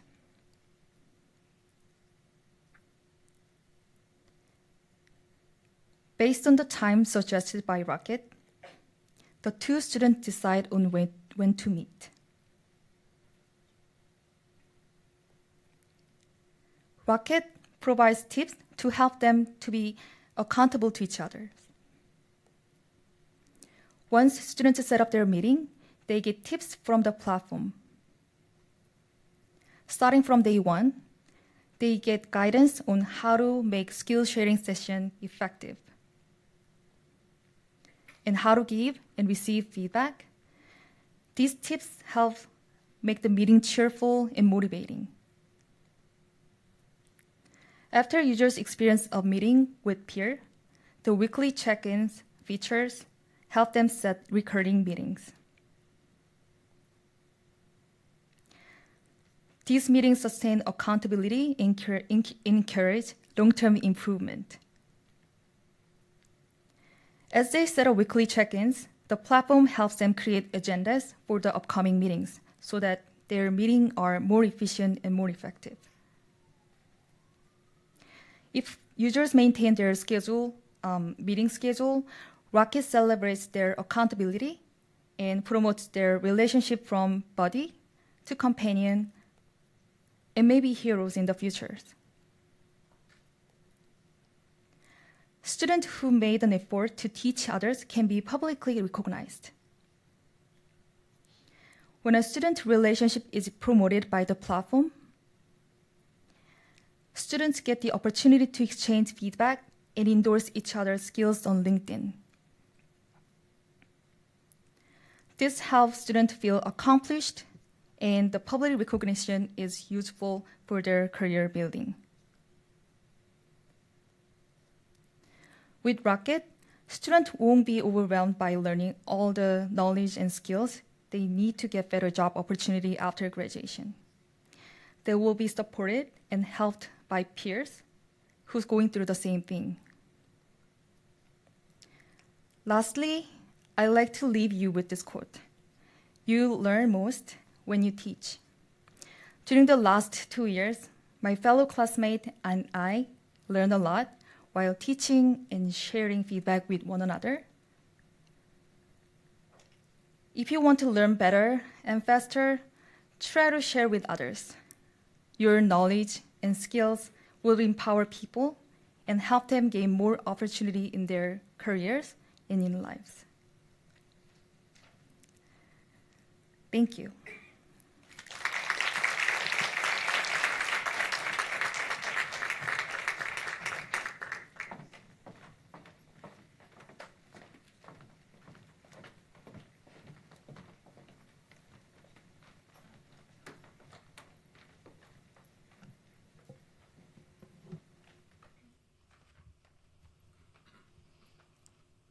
Hi, I'm Christine.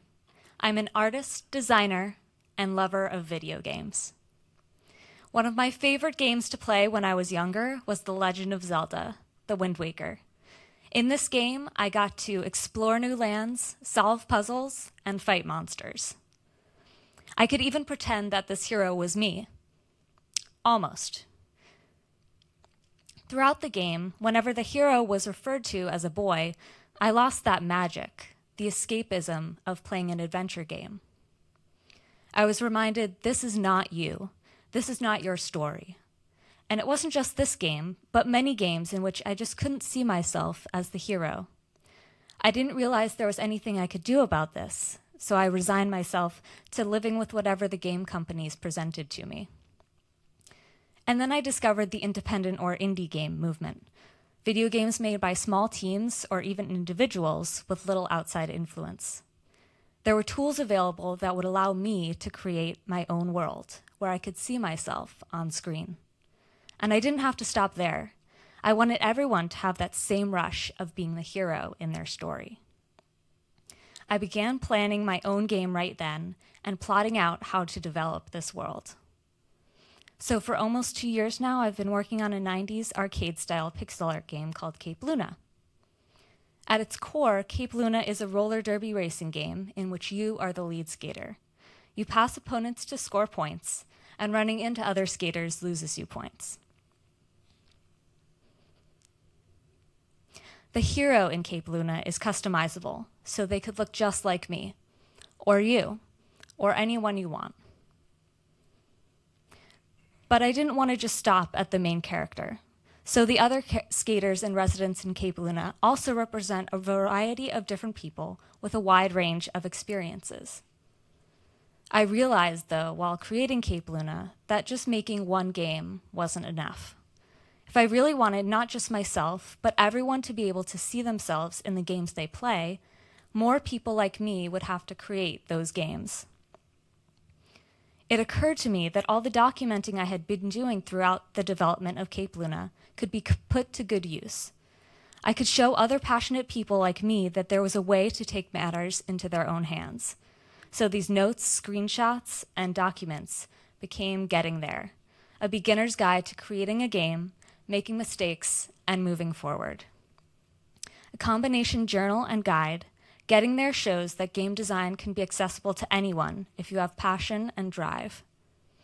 The notes and post-its became artifacts of my past mistakes, but the lessons learned highlight what you as a new or aspiring game maker can take away.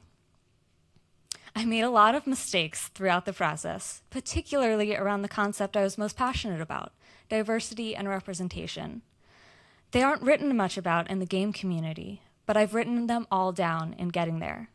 So today I'll share a couple of those mistakes, including in Getting There, and what you can take away from them. The first thing I learned is something known as feature creep, adding so many additional things to your product that they end up hiding what makes it very valuable. In Getting There, I write that I didn't have much of a direction when I initially created Cape Luna because I was so focused on being able to be the hero in my own game. I wound up adding more and more features to my simple original idea that any true value it had was getting lost. Fortunately, my thesis advisor shared this sentiment with me. Not why, but why is it cool? Meaning, finding the driving force behind what you do is important, but it's the content itself that will get people excited. So for me, seeing myself as the hero of a game is validating, but that's not the only reason I play a game.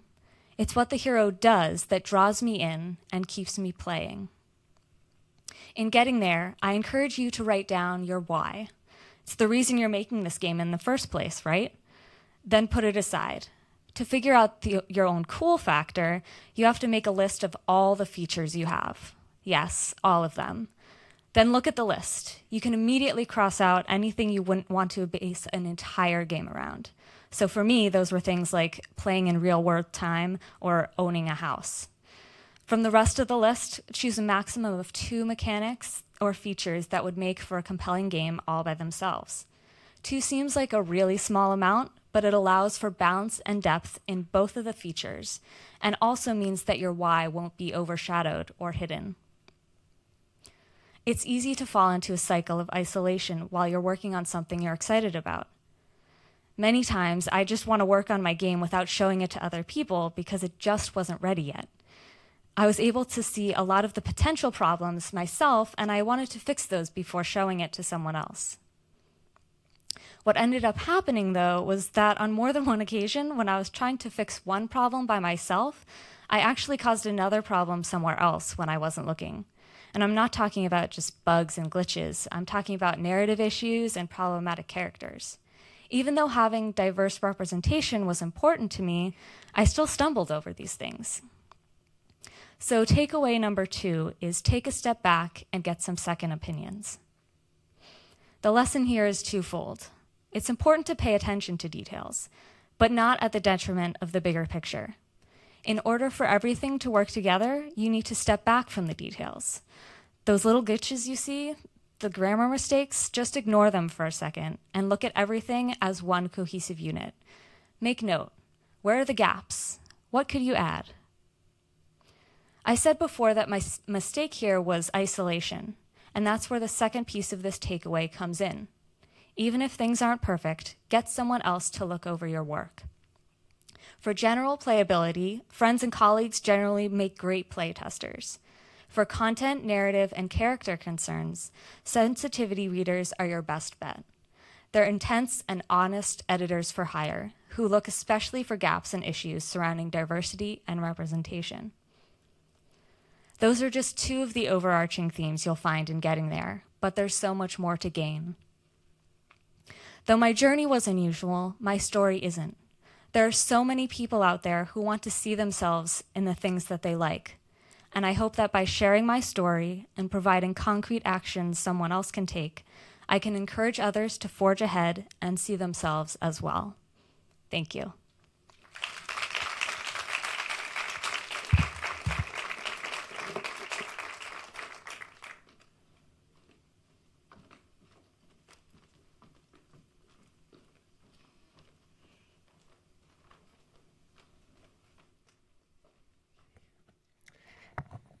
Hi, I'm Tyler.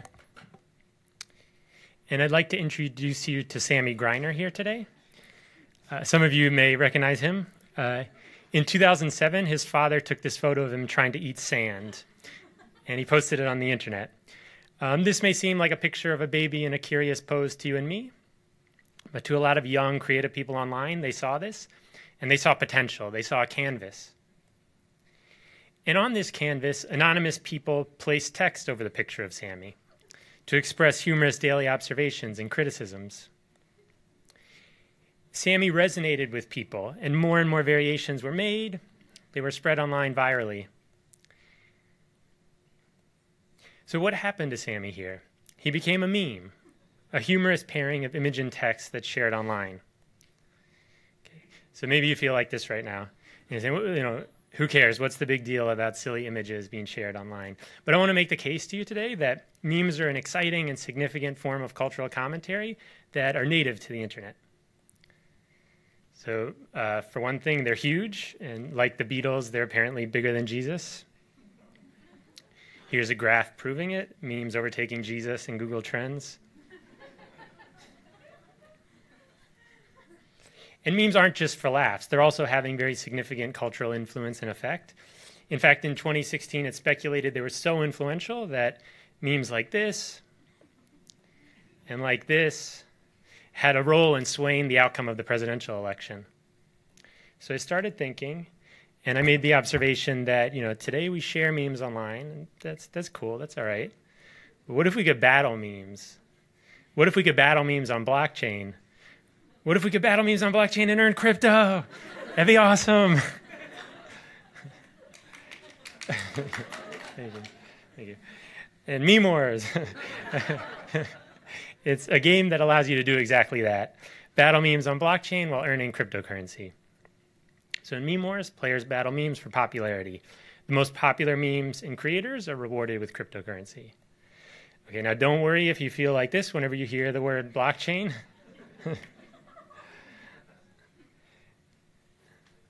Blockchain is intimidating. Very intimidating, I understand. I feel you, don't worry. How it works is complex and counterintuitive. But at heart, what it is, I think, is actually quite simple. And like what it is essentially a more secure database. And part of what makes it more secure is, unlike a traditional database, there's no kind of central group of people or person that's like the administrator over it. It's distributed, so there are many owners. It's on many different computers all around. So that's what blockchain is in a nutshell. But why do you want to use it? Why would you use it on a platform? And the main reason is it removes the need to trust that little central group of database administrators. And specifically, I wanted to use blockchain in Meme Wars because there's a precedent for such a failure of trust in gaming. And there's a scandal in the fantasy sports world where the database administrators there use their privileged position to peer in at the databases and cheat while the games are ongoing. And this type of cheating just is not possible in the blockchain-based system that Meme Wars is using. So let's take a look at that system. Now I want to show you how battling works in Meme Wars. So it starts with players choosing a theme, like new haircut. One player submits a meme that matches the theme. And a challenger submits an opposing meme, also matching the theme. The community then votes on their preferred meme, and they do that by staking Ether, which is a cryptocurrency on the memes. The meme with the most Ether, at the end of the judging period, the meme with the most Ether staked on it is declared the winner, and the Ether staked on the losing meme is distributed to the individual that submitted the winning meme and the people that staked on it. So now I'll walk you through the current prototype. So when we first come to Meme Wars, we land on this page, if we scroll down, we can see top battles currently ongoing on the site and jump right into one. But the first thing we want to do is start a battle. When we enter battle mode, we see open calls to battle posted, so we could battle about Bay or battle about furries. But we're going to customize and pick our own. We're going to pick World Peace, and we're going to invite our good friend Vape Nation here. Okay, so now we're waiting for Vape Nation to come along, and so we got to pick a meme to challenge him with. And we're going to use an embedded search. We're going to find an image, make a corny meme, peas on earth. And now that we've submitted it, now there's a period where we wait for Vape Nation to submit their meme. And while we wait, let's judge some memes. So here's the judging overview page. And so this is where we see the memes that other players submitted. And so, yeah, there's the weird food one coming up right now. We find very intriguing. So but we want a little more info before we choose which one to vote for. So we're going to click on that. And now when we click on this, we get to the battle details page. And so every battle has a details page like that, and we can check out what people are saying about it, what they're saying about the ongoing battle. And we think this bagel one is the danker one, so we're going to vote on that. And then if we click the bagel one itself, there's also a statistics page we can check out. So every meme has a page like this. We can check out stats for the bagel meme. There's a graph of the win-loss rate, and we get a record of all the battles it's been in previously. And this would be for someone that's on the fence to help them decide whether or not to vote on it. And then when we log back in sometime later, we see the bagel meme was successful and won the battle. And because we staked on it, we've been awarded some ether for that. So awesome. And now when we go to the battle details page for the finished battle, we see that the votes are made public on who voted on each one. So using a wildly popular and culturally influential form of communication native to the internet, Meme Wars will both introduce a wide audience to blockchain-based social media platforms and provide meme creators with a better way to be credited and rewarded for their work. Memes are part of our culture, and their significance and importance is only going to increase in the coming years. So like 2016, it's almost certain the election in 2020 will similarly be swayed by memes. And Meme Wars will foster a space for cultural and political commentary with memes. So opposing sides can meet, converse, and compete. But also, in 2019, when another parent maybe more importantly, when another parent takes a photo of their baby in a curious pose, there will be an obvious place for them to put it, where they can be credited and compete on a secure and trustless database for the cleverness of their creation, all while earning some cryptocurrency. Thank you all so much.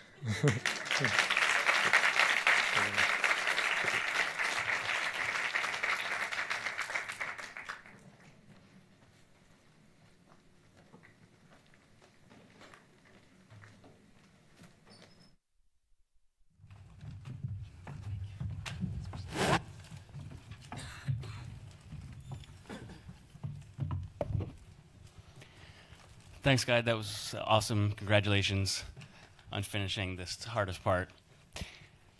So we've got lots of great questions coming in. I have some questions. We all have questions. Tyler, since you just went, I have a question for you. For those in the audience who don't know what cryptocurrency or Ether is, can you just explain that briefly? Yeah, it's essentially it's a currency. I mean, you could record a currency like on a centralized database, but that never took off because you can't trust the records there for sure. And so with the innovation of blockchain, it's this kind of distributed and tamper-proof database. And so you're just kind of recording like this person has this amount of currency, this person has that amount. And cryptocurrency is a new kind of money. Yeah, and so people are coding up different ways that it's produced. Like Bitcoin will only create so many and then it won't make any more. And Ether actually is sort of a currency, but it's also kind of like a commodity because there's this blockchain Ethereum and you use Ether to like run code on that blockchain essentially. But yeah. Okay. So, yeah. If you have more questions, tweet them.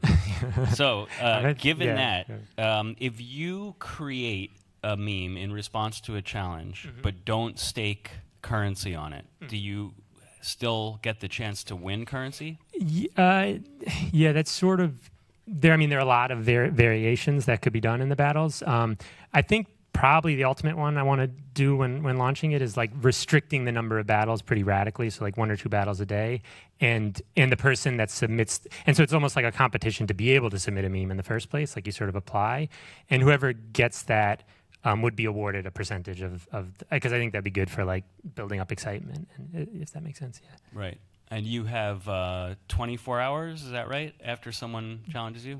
That was the sort of initial number. But yeah, we're even, it'll have to be like tested. I mean, we were even playing with like HQ trivia, like maybe just like 1 hour, and like you have 1 hour to vote. Maybe that'll be better at pumping people up than, wanting them to, decide on the danker one. Congratulations on your repeated use of the word dank, by the way. All right, I'm going for a few more. Let me see if I can fit it. So, Alex, I have a question for you. How do you moderate the content? So you have some stuff coming from CMV, in the future some stuff coming from other platforms, but people can type whatever they want. So what do you have in place to moderate if people contribute stuff that you think is harmful or you think is non-illuminating? Yeah, that's a good question. So yeah, obviously CMV is sort of the first wave of moderation. So if they can make it through that, that gets rid of 95%. I'm realizing over time that there will need to be rules that are specific to Watt, but I wanted to just launch and get it out there and sort of see what happens. So even in just the few weeks that it's been around, there have been people who have sort of abused how they should write their view or how they should write their titles. Some people have been really lazy about it, and it's clear that that can't happen. But so far, no one has been malicious in terms of the type of content they're producing, and I think that's a testament to CMV as much as anything, because they really have a good filtering process for that sort of content. So the short answer is we're still figuring it out. Okay, honest. There's a question from the audience for you about the perspective field in particular. Might people feel that it's too limiting or too narrow to have to choose one perspective to represent themselves? They could write, I mean, if you can go on the site right now, and people have already started writing perspectives that are a little bit longer, that sort of combine different categories. And that's actually exactly what I hoped would happen, to prove to people that you can't just cut people up by these sort of singular dimensions. And it's important to get out sort of as much detail as you can in the perspective and then in the where I'm coming from section, and that really sets up the rest of the article. So it's really, all of that is just an effort to expose as much of that detail as possible. Right, thank you. Christine, question for you. Okay. So one of your takeaways that's particularly striking is what you learned about modifying a character's personality, and then you were surprised that someone said, actually, this is kind of stereotyped, this is messed up, you're trying to be more diverse, but you're playing into this thing without realizing it. Mm-hmm. It's an incredibly valuable and difficult lesson for people in all media to learn, not just game design, but representation of women in film, all across the platform of all media. So can you tell people how to find sensitivity readers? Is this a known, is there like some economy somewhere where you find them? There is a resource called Writing in the Margins, and they have a database of sensitivity readers that you can hire.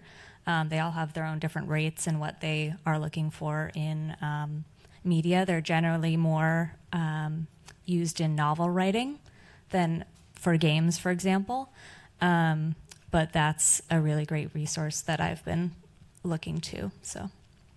And what is a person who works doing that charge? Is that like? It really depends on the size of the work. Also depends. Some of them are like $50 per so many words, or $200 for a number of pages, but it's very varied. Right. So it depends on the if you're creating a game, they could play the entire game. Right. If you're writing a book, they would read the entire right. book. Yeah. Yeah. Right. Fascinating. And Young, for you, is there a way to request or notify the community of a skill you want help with, but that isn't represented on the site? So you say, I need help with X, something obscure. No one has yet said they need that skill. How do you deal with that problem? Is there a way to broadcast that, to say, hey, is there anyone out there who needs that? Is there some kind of discussion feature or posting board or something? How does that work? Yeah, actually there's one feature that I didn't describe from my presentation, but there's a discussion forum from my app that everyone can post any question around skills, how to improve, and how to start learning. And then people, student community can join that forum and then answer the question and then learn from each other. Great. So one last very quick question for each of you. We'll go down the row. If you can, tell us the most rewarding part in one sentence or less of working on your thesis. Yeah, sure. For me, I get the most kind of psyched after I talk with people. So like if I meet with, I met with one of the co-founders of Know Your Meme, and that he was into the idea, but like when I offered it for free. Oh, so graduate school tuition was worth it then. Yeah. So that was pretty cool to know that someone out there thought it was worth purchasing. Great. I guess I became more appreciative to my classmate and any people who give me feedback, and yeah, so I think I learned so many things from one of you. Everyone were so talented. There was everyone. Amazing. They're the best. Yeah, I should second that. Yeah, thank you. All right, thank you, everyone. Congratulations.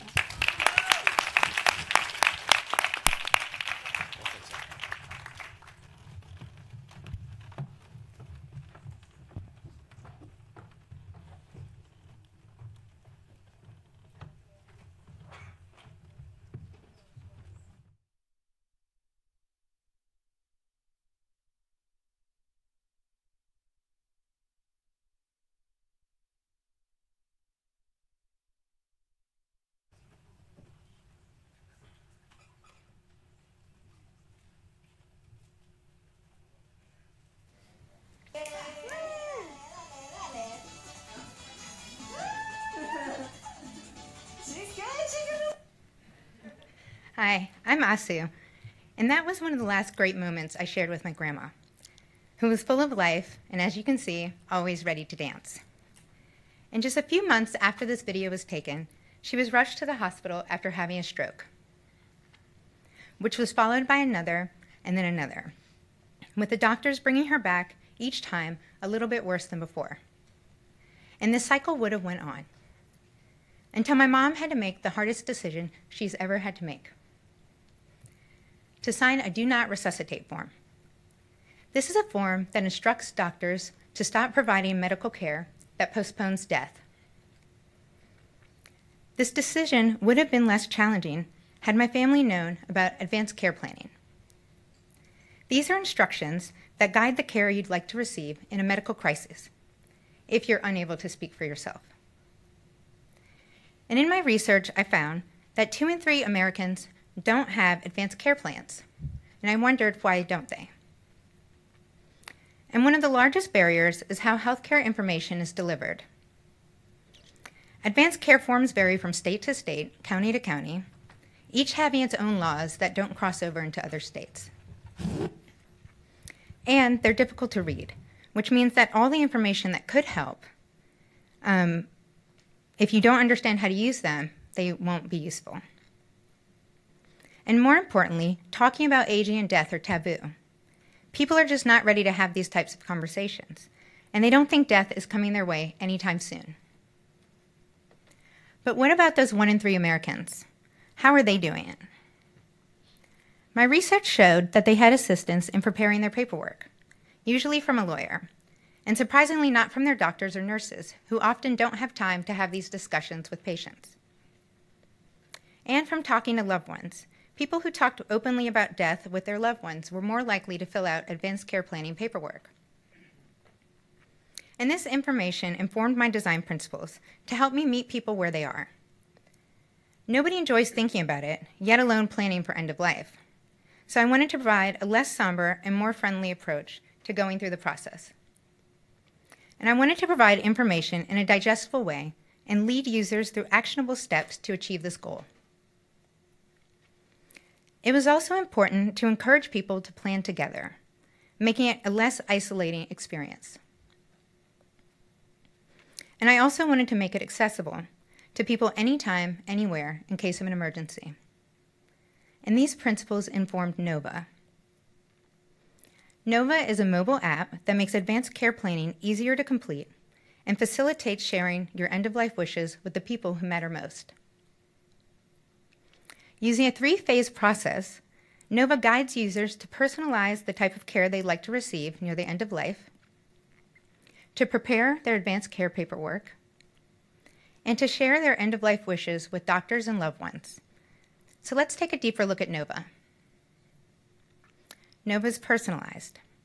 Nova guides users through a conversational interface to help them decide the values that would matter most to them during their last chapters, such as how much involvement they want to have in making medical decisions and where they would prefer to spend their final days.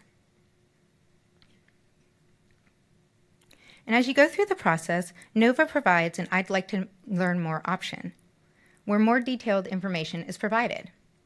This ensures that the user understands the legal and medical terms in simple and easy to understand language.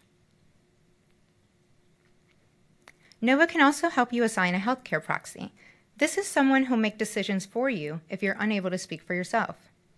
Family and loved ones can be asked to participate as your healthcare proxy within the app if they've signed up. And if a user is not on the app, it will send an email asking them to join. Prepare. Questions that would normally appear on the state forums have been translated into an easy click-through process. Users can choose between accept or decline answers or choose to come back later if they need some time to consider these very heavy questions. So Nova took what was 8 pages of forms for assigning a healthcare proxy and converted it into a series of digestible accept or decline answers. Answers that were input before and then synthesized and translated to the proper forms are then emailed to the users so that they can be shared with medical providers and loved ones.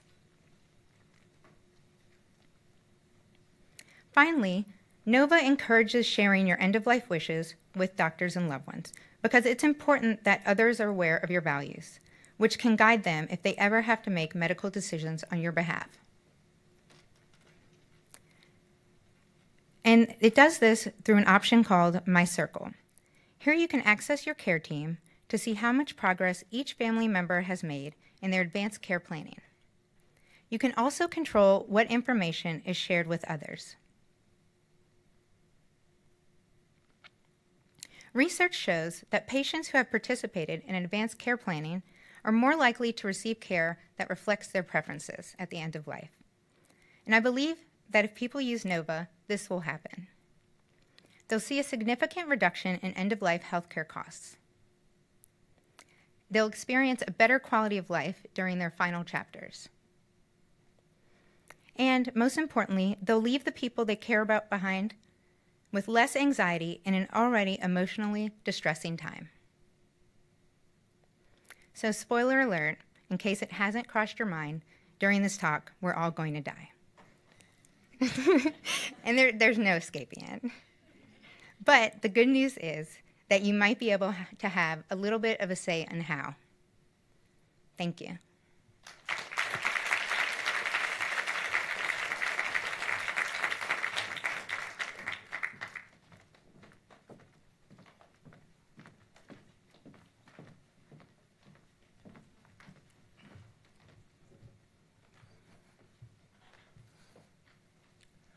Hi, I'm Waiting. Many of us love travel, but we don't love the hassle that comes with dealing with clothes. They are packing, carry heavy suitcase around, paying baggage fees. Many airlines now charge passengers $50 to $100 for checked luggage. These are the costs that many travelers don't consider during planning. And when you get to the destination, your clothes might get wrinkled. Or if you encounter unexpected weather or change in plans, you're screwed. What if we don't have to deal with all these problems? Here, I would like to introduce TravelLite. TravelLite is a clothes rental and delivery service for travelers to TravelLite and adapt to the plan or weather changes. Let me show you how it works. This is Howard. He's attending a conference in New York next week. And since he's flying to New York, he wants to take a few days off afterward and meet up with his college friends. So he starts preparing for the trip. This is how he used to pack. Tons of clothes, luggage, heavy luggage, which somehow takes away the excitement even before he goes on the trip.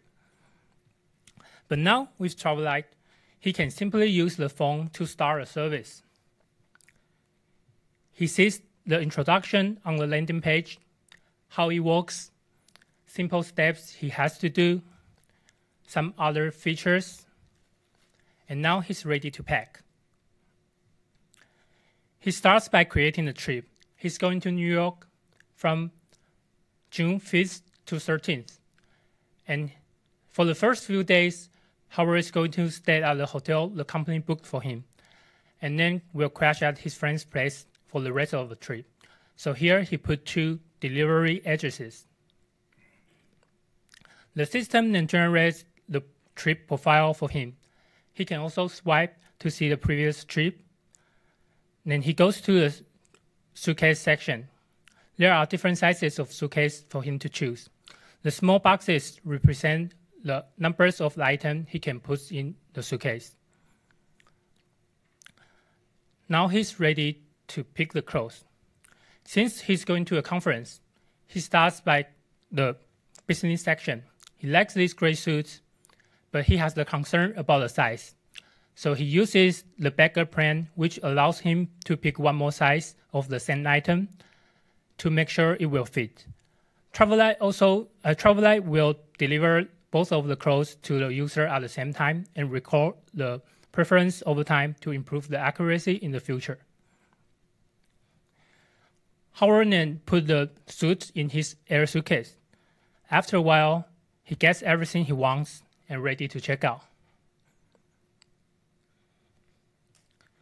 Before he checks out, he reviews all the items and makes sure everything's right.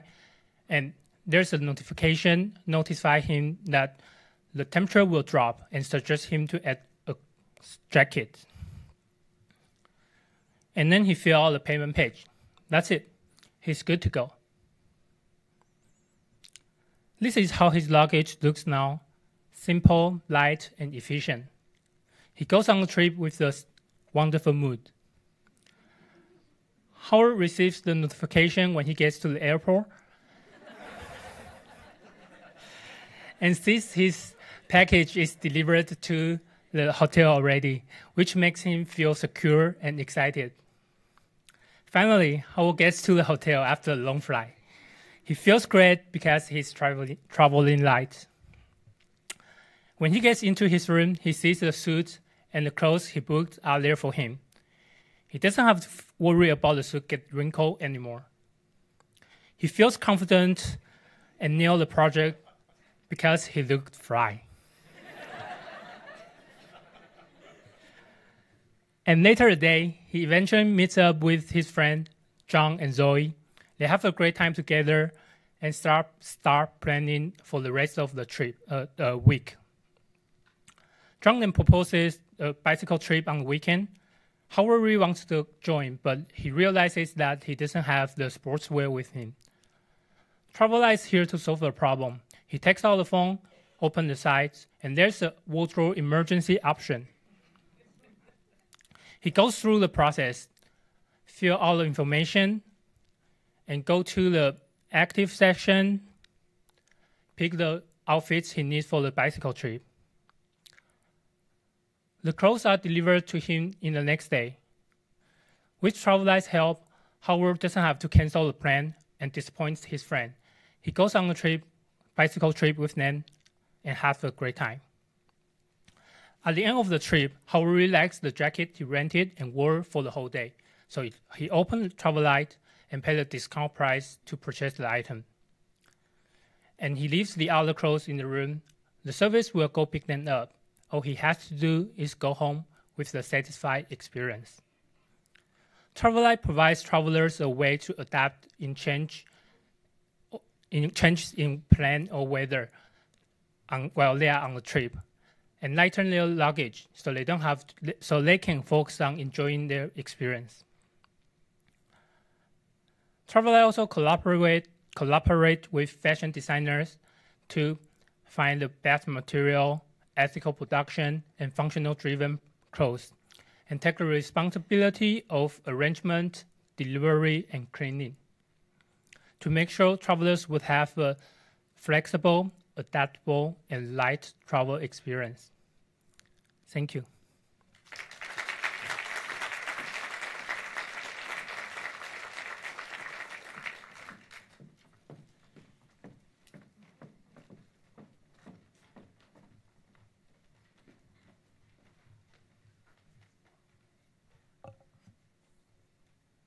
Hi.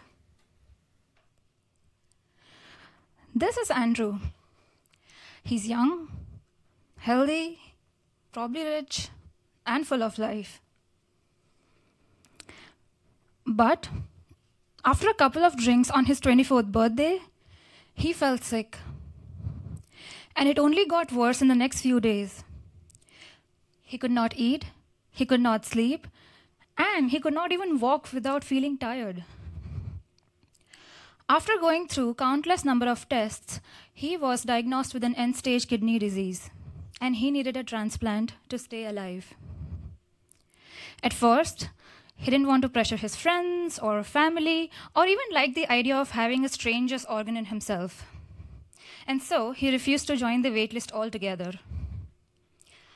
But after seeing patients, his friend patients at his dialysis center slowly disappearing, he realized that he was going to die at some point, and that just sitting on the waiting list was not enough.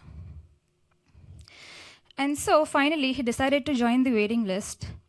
But as you can see the numbers here, finding an organ is not easy. It's now been 7 years since Andrew was first diagnosed. He now carries on with his dialysis every week, 3 times a week in fact, and while waiting, he only hopes that some fine day, maybe he'll get a phone call from his potential organ donor. And he's not alone.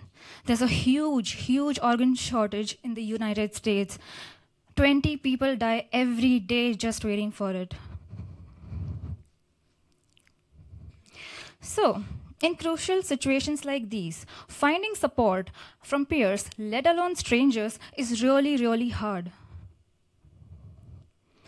So let me ask you a question. What do patients like Andrew or families of patients like Andrew would do when such a tragic disease catches them off guard? My name is Sejal Kotak, and this is why I designed Reorganize. Reorganize is an online tool that connects all these different kinds of patients who are in very, very different kinds of transplant situations, and it empowers patients to find organ donors within the community itself rather than going out and looking, and become the superheroes of their own journey. Now, I mentioned a lot of community, and you guys might be wondering, what is this community all about? Well, it's basically just a group of people coming together to sympathize, empathize, support, and solve each other's transplant problems. And that would likely include other patient, or maybe recovered patients, or even experts. So, moving ahead, let me show you how Reorganize works. First, patients join the platform. Then, they learn from the other patients on how they went about describing their story to others in the community. And lastly, they engage within the community by creating their own story and putting their best foot forward. Patients connect to Reorganize by setting up their profile and goals they plan to achieve via this platform. and they can easily do that by going to the Reorganize website. To create an account, patients will need to sign up using their email ID or an existing social media account. Once the account is created, Reorganize collects patients' personal and demographic information.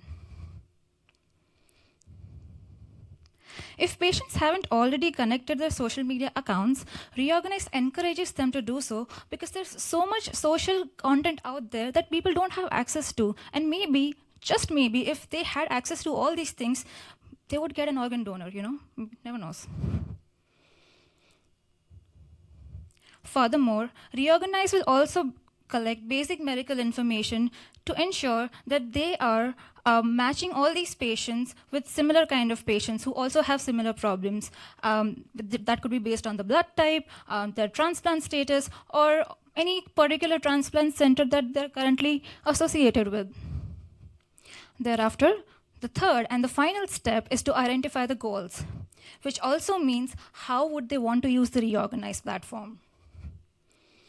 Based on the patient's situation, Reorganize can help patients select multiple goals.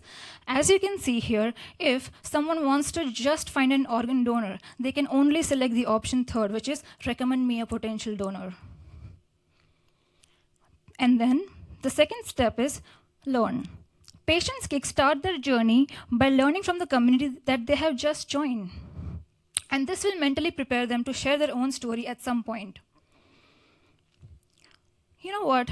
Patients often feel a lot of fear in sharing their story and how it will be perceived. And it's really, really hard for them to put their story out there.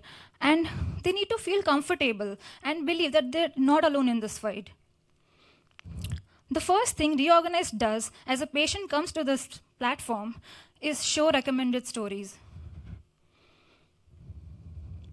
Once the patient feels comfortable with the idea of writing a story, they can then actually go ahead and create one using the guidelines provided by Reorganize.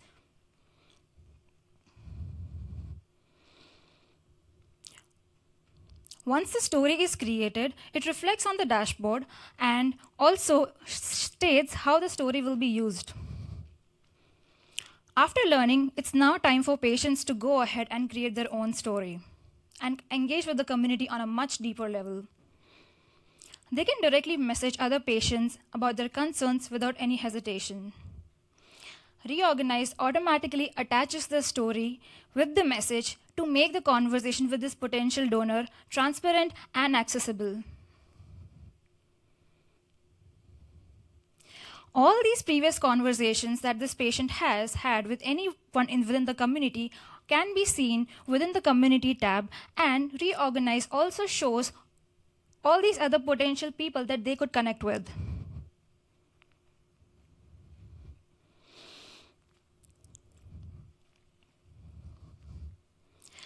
If you think about it, there's so much patient data out there already, but it's not used as effectively as it should be.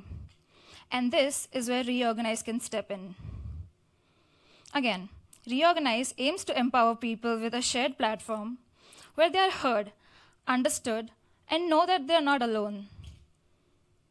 It also helps with reduced uncertainty by giving personalized tools and resources. And it's also a go-to tool for people who are in medical emergencies and don't know what to do next.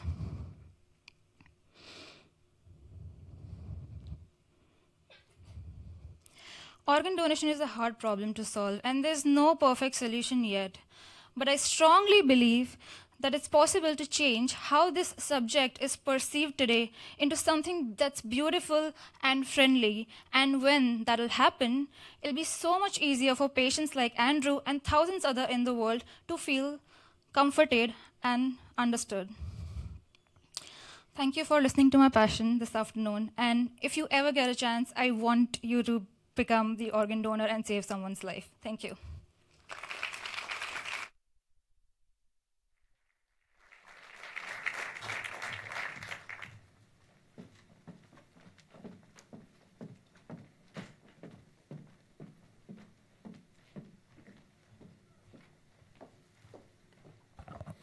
Hello. My name's Noor, and I'd like to introduce you all to my best friend, Tarek. Although, if he's not watching the live stream right now, he'll probably lose that status. But I have known him for half my life, and for most of that time, he's lived with a condition known as limb-girdle muscular dystrophy. It's a genetic disease where the muscles in his arms, legs, shoulders, and hips are slowly growing weaker with time. And this affects how he does things. But since he doesn't use a wheelchair, his disability is mostly invisible. We grew up in the Middle East, where devices like wheelchairs and canes come with a lot of stigma. And in the United States, disability is acknowledged and widely accepted, but it still suffers from a reputation problem. People view disability here through a medical lens. This is known as the medical model of disability. It views disability as something that you have, something that's wrong with your body, it's something that's bad and sad, and then we want to fix it. And I'm guilty of having had this idea about disability for a long time. And then I learned that if you talk to a disabled person, they'll tell you that disability is an experience and an identity, that disabled people are disabled by their society that they live in, that a person who uses a wheelchair is only disabled because the world is full of stairs, and we built those stairs, us. And for Tarek back home in Beirut, he lives in a world where streets are designed for cars first and everything else second. And when I changed my focus from what was happening to Tarek's body to the environment that he lives in, it made me realize that when he became disabled, he went from living in a world that was designed for him to one that was not. And he's not alone. So when it came to my thesis, I knew that, I realized that the world isn't designed for everyone, and I asked myself, how do you go about redesigning it? A Google image search for accessibility fails reveals all the ways that we fail to include every body when we build things. And even in their own homes, disabled people can be faced with an environment designed with a complete disregard for their bodies, from the furniture to the rest of it. So many of them furnish their homes with assistive products like these. They're simple and easy to use, but they're single-purpose devices, and they bring the medicalized language of the hospital into the home. On the other end of the spectrum, there's technology being developed for use in hospitals and nursing homes with the advancement in robotics. So caregivers like Reba the nurse, shown in this video, who can lift patients out of bed to prevent bed sores or pick them up if they fall on the ground. And they're making their ways into homes and offices too, as helpful humanoid robots. And this technology is exciting, but very expensive. And frankly, I find them to be pretty creepy. But what happens when you combine the two approaches? If you put the power of robotics into assistive home furnishings, you get Relay, a new kind of robot. In this video, you see Amsha sitting on her couch drinking coffee, and she needs a refill. So she calls Relay over to her. Relay, come here. Relay chirps at her and starts heading over. Once Relay reaches Amsha, she places her coffee mug onto it and asks it to turn around.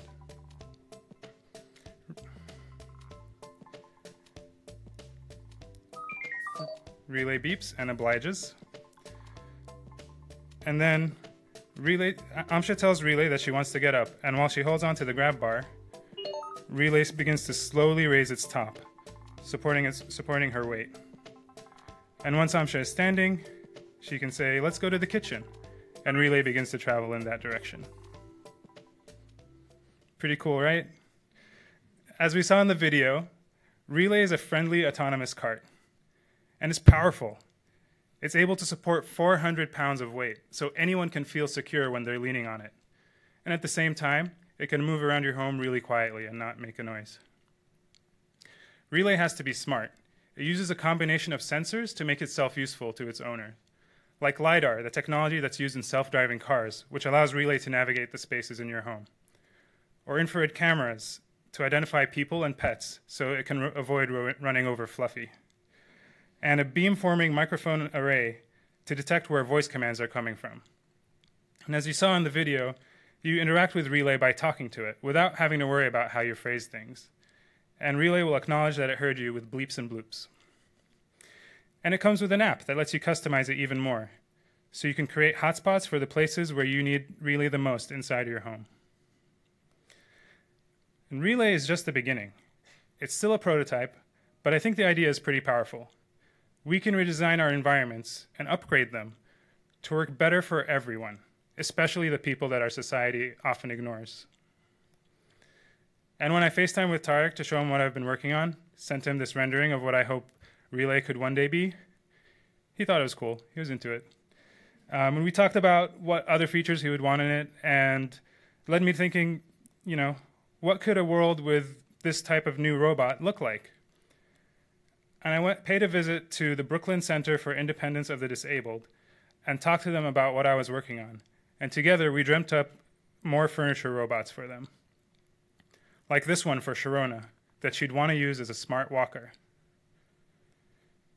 Or this one for Stefan and Eli, who wanted a mobile workstation that could bring their laptop over to them if they're having a bad day and want to stay in bed a little bit longer that morning.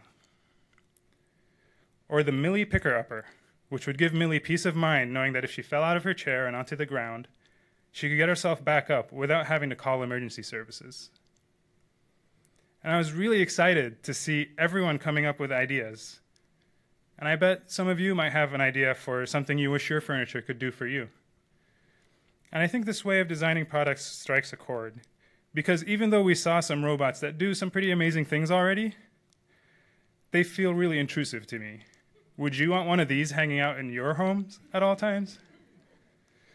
I'm hoping that together we can create something that is a bit more inclusive. I'd like for all of us to imagine what we could do if we didn't accept our built environment as a given. When we see something that doesn't work for everyone, we should challenge it. And I bet we can come up with some great alternatives. Thank you.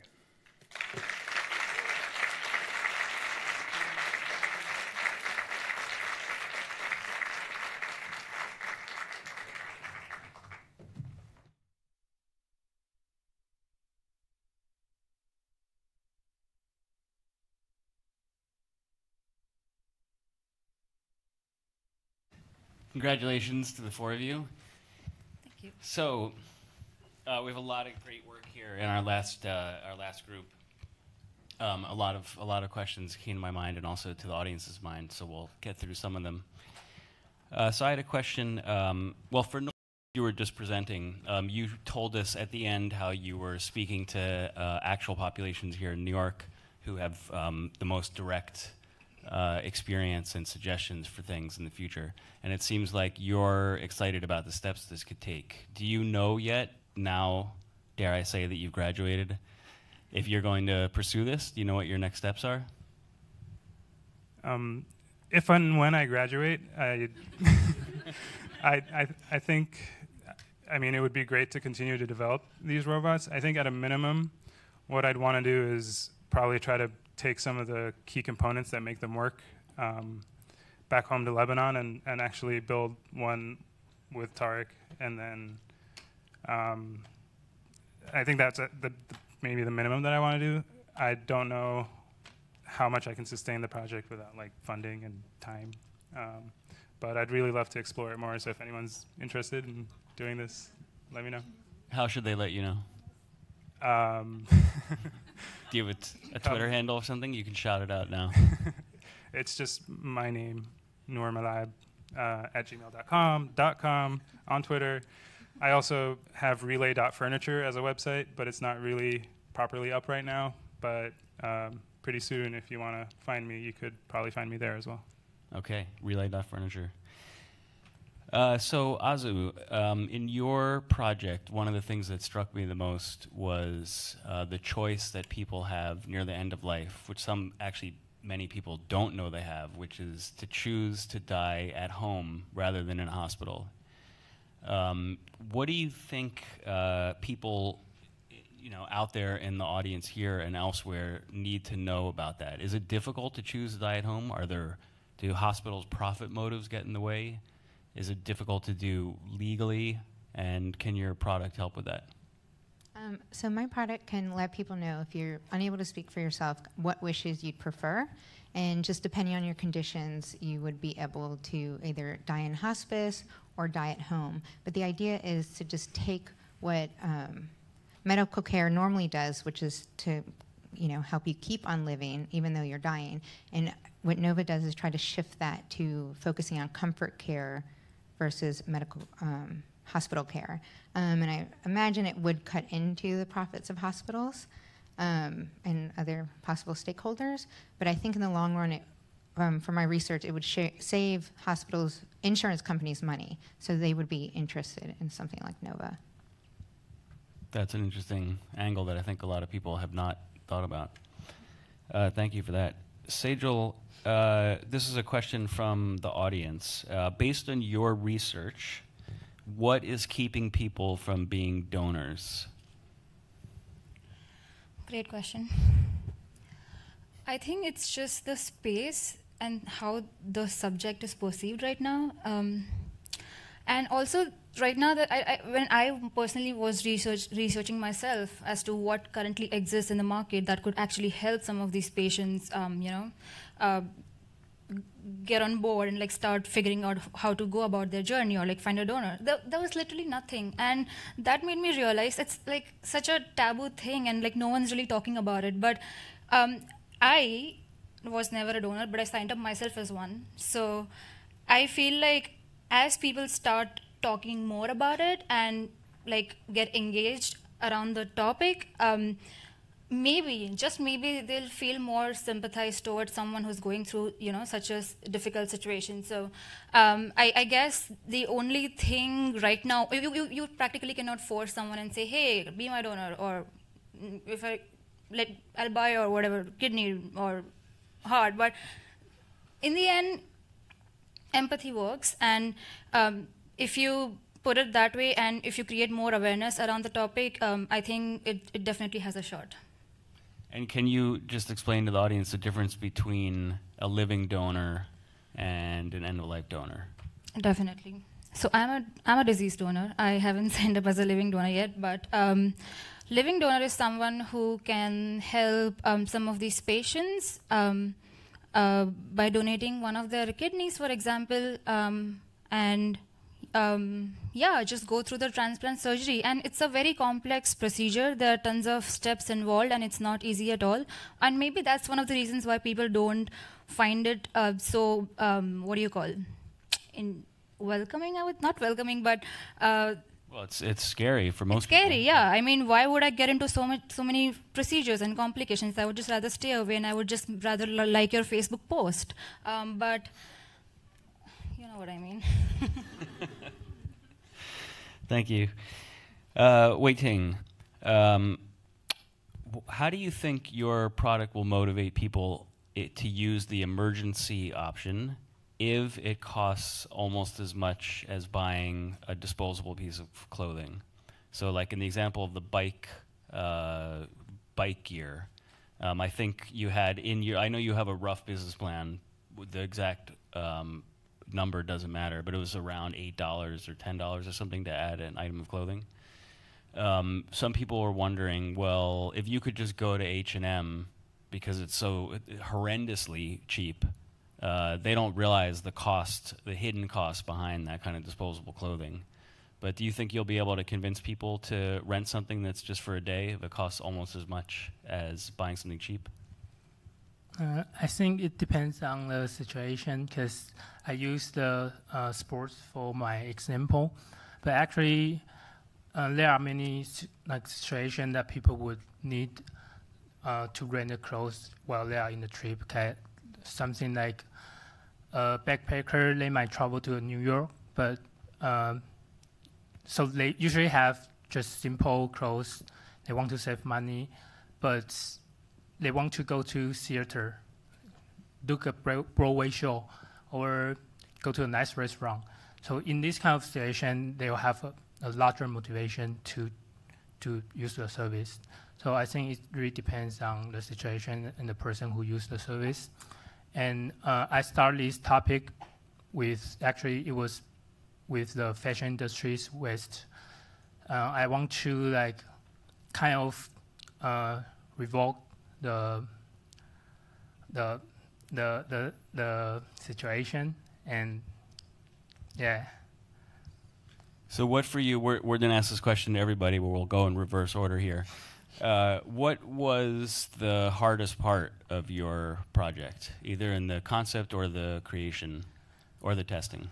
I think the testing is hard because I try to find the travelers here and I find few, but I feel this kind of project need a larger number of testers to kind of give me the enough research to make decision. And I think that's, and because since we are students and we don't have enough budget to run some tests that cost money, so I think that's the most difficult part for me. Sejal, what about for you? I think it's really clear for me. Hardest, I think I spent so much time just figuring out what incentives could I possibly give to some of these people who could potentially become donors. And then I actually realized there's none. I mean, other than just the fact that as a patient, you could be more open and you could be more, just like be more open about your story and don't feel that, okay, if I say something about my transplant, people are not going to take it like, seriously, and people won't really do anything about it. People are there to help you out. And that's one of the biggest incentives, I guess. Right, and that was an important pivot for you, realizing you couldn't do everything. And rather than be unrealistic and claim this would convince people to donate organs, that's always going to be difficult for people. Always. But for people waiting, that agonizing wait time, the support is really important. Yeah. How about for you, Azu? I think the most difficult part was probably how do you get somebody to, I guess, consider their own mortality? And it's something people don't want to think about, and it's something people that they don't talk about, but it's definitely going to happen. And how can I show them what the value is in taking the time to do that?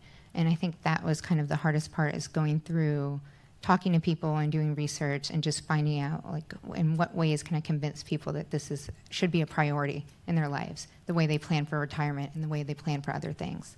And I think I found that just like showing what values they would have there, explaining the consequences, that if they didn't plan, what could happen to them, and making sure that they knew that they had the agency to change this. Great, thanks. I think for me it was rewiring the way I understood design almost in my brain. Coming from an industrial design background where you almost are trying to make everything work for everyone and design for like the average, and look at the Henry Dreyfuss book and all that. And thinking about designing for one specific person and how they would want to use this thing. And when you design for one, I think that it was really hard for me to kind of almost like justify why that is important. But now I feel like it became clear after I did it that that approach will actually lead to things that do scale to a lot of people, but just in a different way that I was used to. Right. Well, I think that's a great note to end on. So congratulations to our last group and to everybody for presenting. Thank you, guys.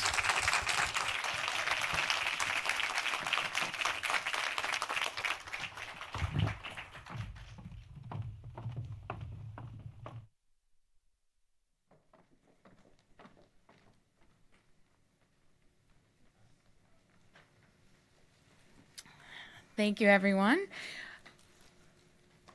Silas Rhodes, who was one of the two co-founders of SVA, once said that an idea is just an idea until you make it real. Something that the students and the alumni and the faculty in this room have heard me say many times, because it's such a powerful statement to us in interaction design. Here at SVA, entrepreneurism is a way of life. It's the air that we breathe. It's the ground that we stand on.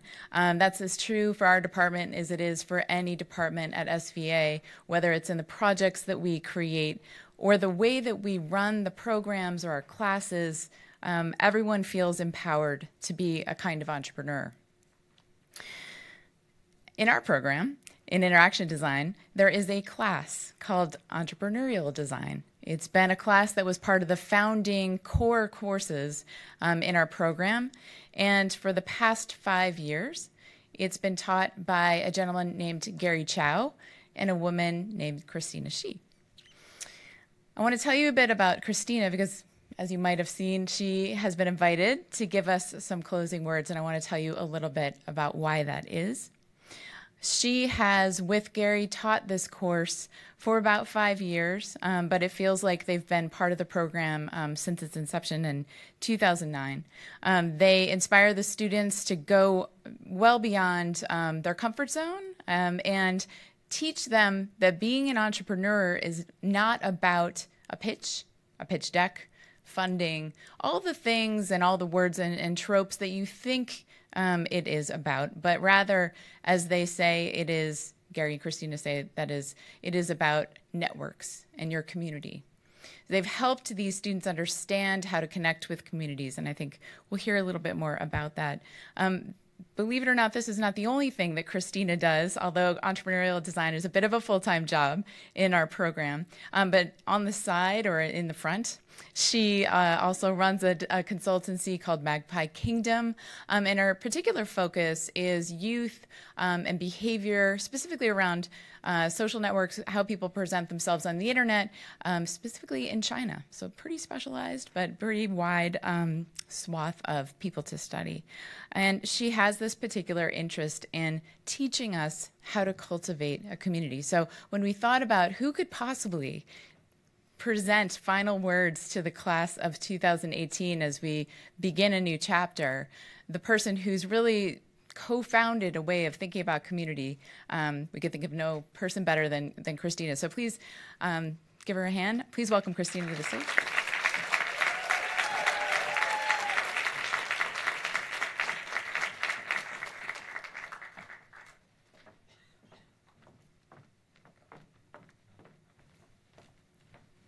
Hello, everybody. Making it across the stage was the hard part, so this is all just icing from here on out. Thank you so much for having me here today. I love the thesis show. It's actually kind of where I fell in love with teaching, watching the students who we teach in their first year move on and evolve and share all the things that make them them in such a more concentrated way is a really, really magical experience. And a special thanks to the staff who make this look absolutely effortless year after year. So yeah, as Liz said, I work in the front, although it's unclear which direction is which at any given time, as an independent ethnographer. And that means that I ask people a lot of questions about what they do and why they do it, specifically around technology, social media, and stuff going on the Chinese internet. And for the last 5 years, I've been teaching this magical, bizarre little class called Entrepreneurial Design with my teaching partner, Gary Chow. And the name of the class makes it sound a little bit like it's maybe about how to pick the trendiest millennial pink to lure in investors for your subscription-based LED patio furniture that runs on the blockchain, which when I wrote this joke, I was not thinking about Tyler's presentation, but you know, stuff happens. The reality is actually even weirder than that. So our class is about teaching the fundamentals for taking an entrepreneurial approach to life. And over the years, we've identified that as how do you make space to explore your own ideas and your interests? How do you make forward progress despite huge amounts of uncertainty? How do you cultivate and leverage networks of support around yourself and your projects? And this year, we made a slight tweak to the class because we're always tweaking the class, and also emphasized how do you build not just for, but also with communities. And I'm super happy to see that so many of your thesis projects this year really reflected that. Those are all really abstract concepts, and the way that we anchor it all is through the core experience in the class, which is that the students go out and launch $1,000 crowdfunding projects out in the real world with real consequences, and we guide them along the way and sort of unpack what they've learned afterwards. This batch of projects up here is what this year's graduating class did last year, and it's especially really magical to see how some of these ideas that they were experimenting with have evolved into their thesis projects in some cases. So the course is constantly evolving, but what's pretty consistent is that as the teacher of the course, I feel like I'm always somewhere between a therapist and a skydiving instructor. It's like, jump out the plane and we'll talk about your feelings on the way down. And I don't know exactly what it's like to take the course firsthand, but these are some animated GIFs this year's students shared about their experience in the class. Thank you, Jennifer, Margarita, and Kate. So it's great that despite or maybe because of all that history that you invited me here to send you all off. But I'm not going to lie to you, it's been super, super hard to figure out exactly what I wanted to use my time to say. As one of the younger faculty members, I don't really have that many years of life experience or wisdom to draw on, and as your former teacher, you've already seen most of my best animated GIFs. So instead, I'm going to talk about what I know really well, which is years of being independent, living the entrepreneurial design lifestyle for real, and being deeply, deeply uncomfortable all the time. And that means that I'm going to spend some time talking about molting. So for many animals, insects, crustaceans, and reptiles in particular, molting is an absolutely necessary part of life. That is when they get to grow, when they get to regenerate damaged tissue, missing limbs sometimes even, and also when they get to radically change shape and move on to the next phase of their development. In each case, when the animal molts, it shakes off its old shell or its old skin and grows a new one that better fits its body. So in this convoluted metaphor, our shells, I think, are our identities. There are portfolios, our role descriptions, our resumes, the awards we've collected along the way that we're proud of. They're what we tell people our strengths and weaknesses are. They're the responsibilities we default to, the challenges we shy away from, the mistakes we've learned not to make again. In other words, our shells are the stories that we tell about ourselves. And today, you've all just finished molting.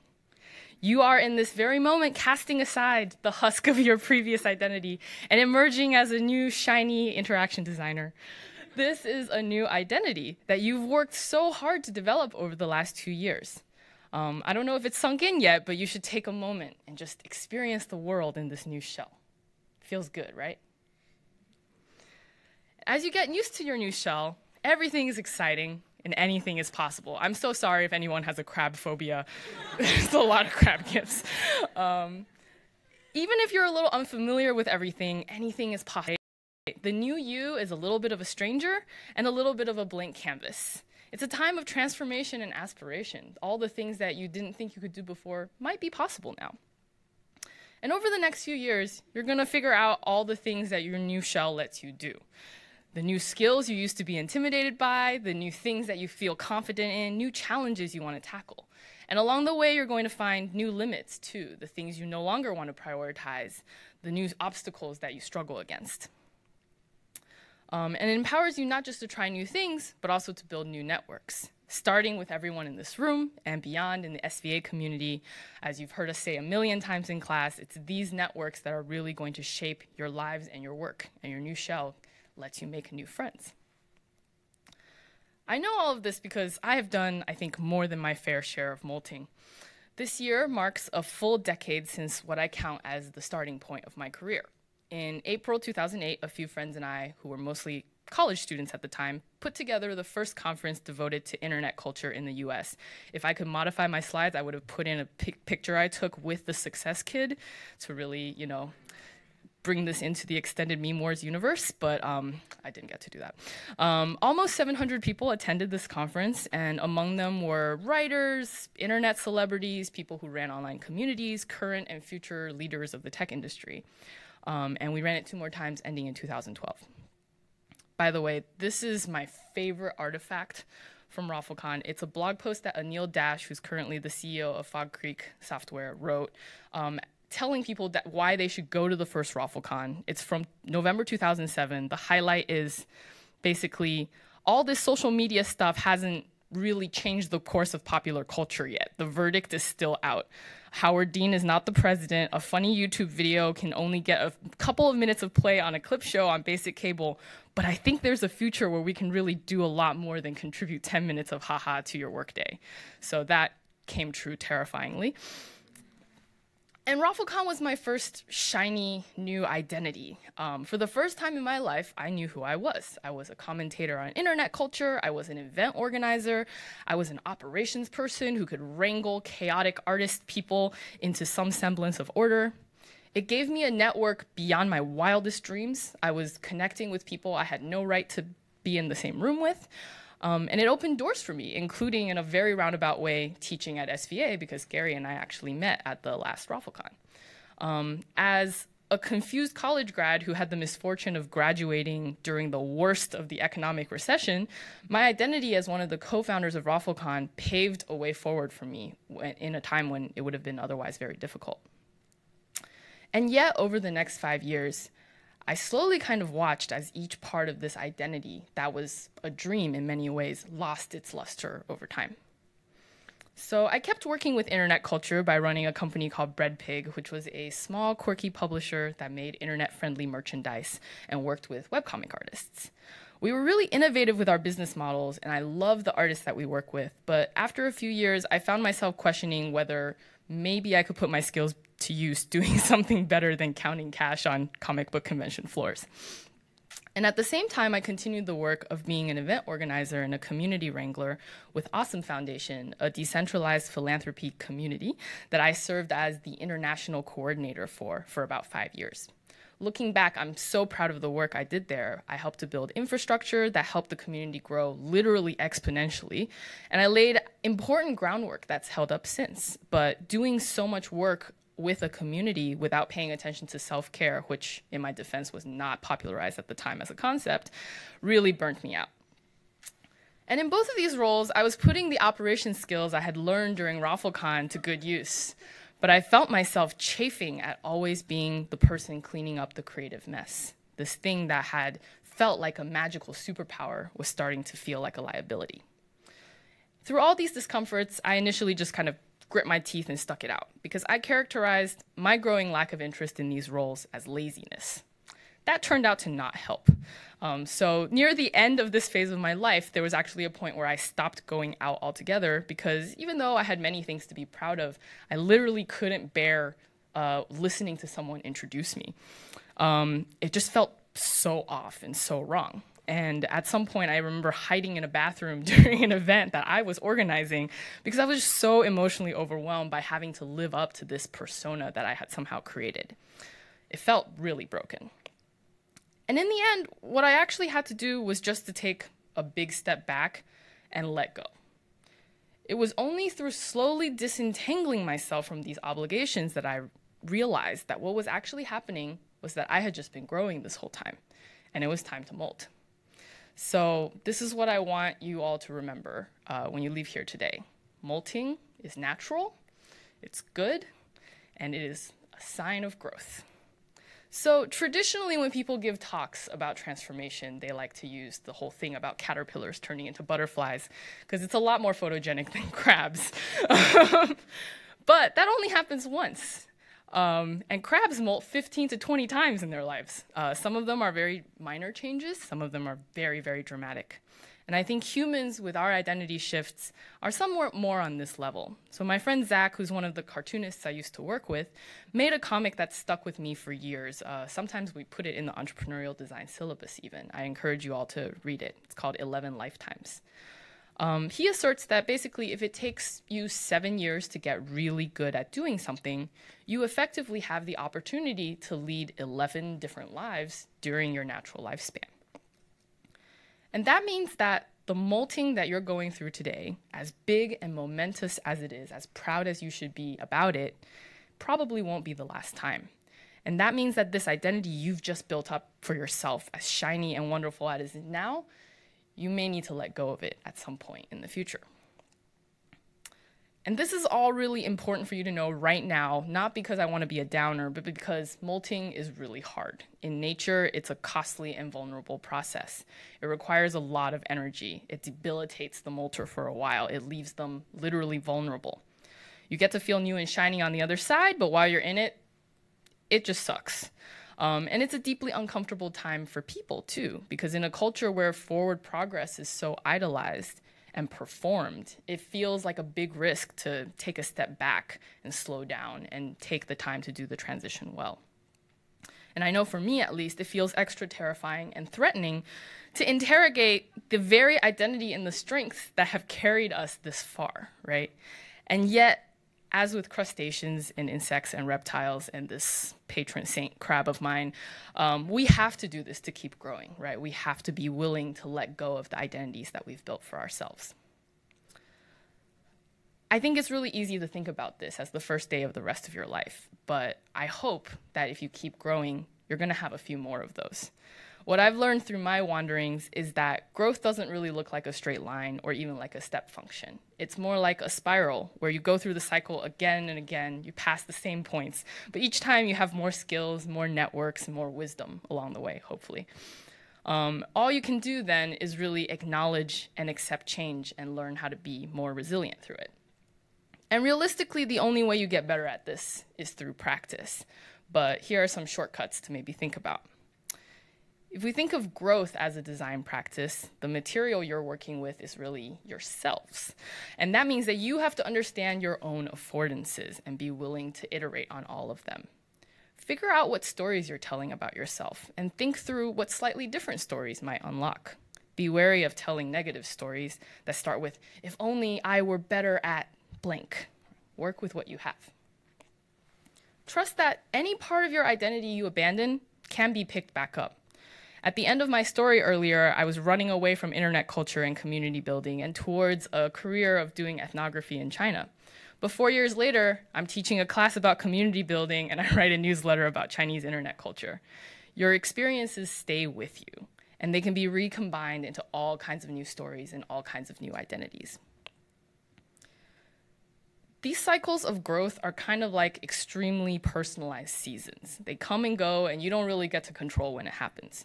But over time, you can learn to recognize the signs, like you know what it means when the leaves start falling off of the trees. To help in this process, document your thoughts along the way. That's right, we're asking you to write blog posts one more time. Even when things are good, keep track of what are you excited about, what are you fearful of, what are your aspirations, and when are those changing. Use the practice of writing to surface those patterns for yourself so that you can learn to ride the waves instead of fighting against them. And most importantly, you already know how to do this because you just did it, right? For many, if not all of you, coming to SVA was a conscious choice to make a big change in your lives. Not every transition, thankfully, for our wallets requires grad school, but think about the components of what made this work for you. You gave yourselves a lot of space. You gave yourselves 2 years to focus on learning and experimenting.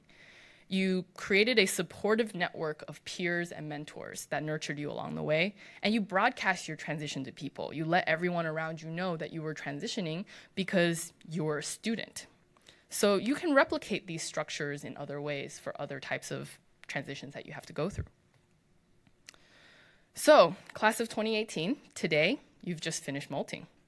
You have just cast aside the husks of your previous identities and emerged as a shiny new you. This may not be the you that you get to keep forever, but savor the newness and let it propel you towards becoming the next you that you want. Trust in yourself. Believe that you have what it takes. Believe that you're not just a lazy person when something's going wrong. Take a step back. Document everything. And I can't wait to see what you all grow into. Thank you.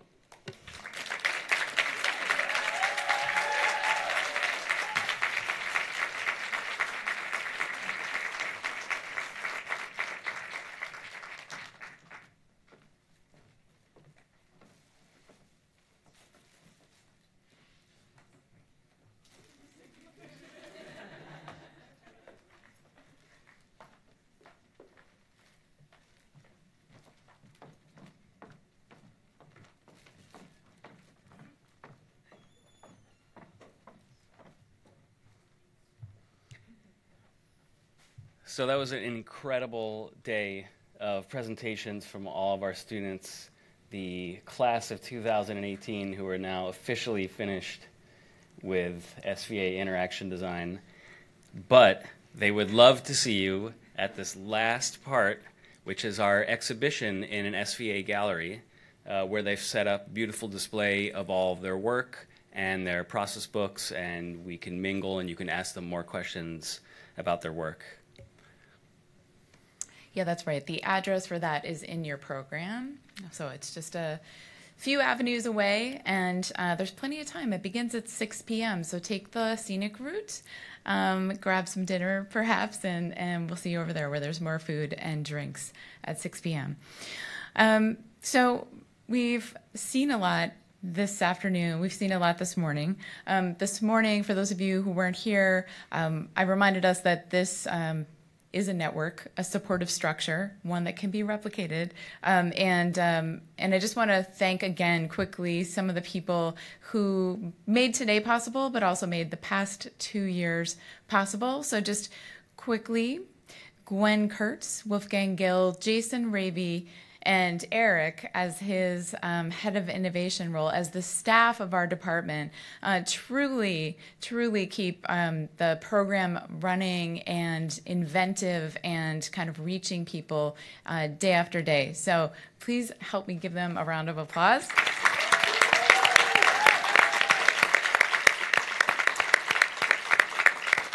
It's suspect that they're not here, but they are probably over at the gallery putting things together out front. So otherwise, I would ask them to come up here on stage.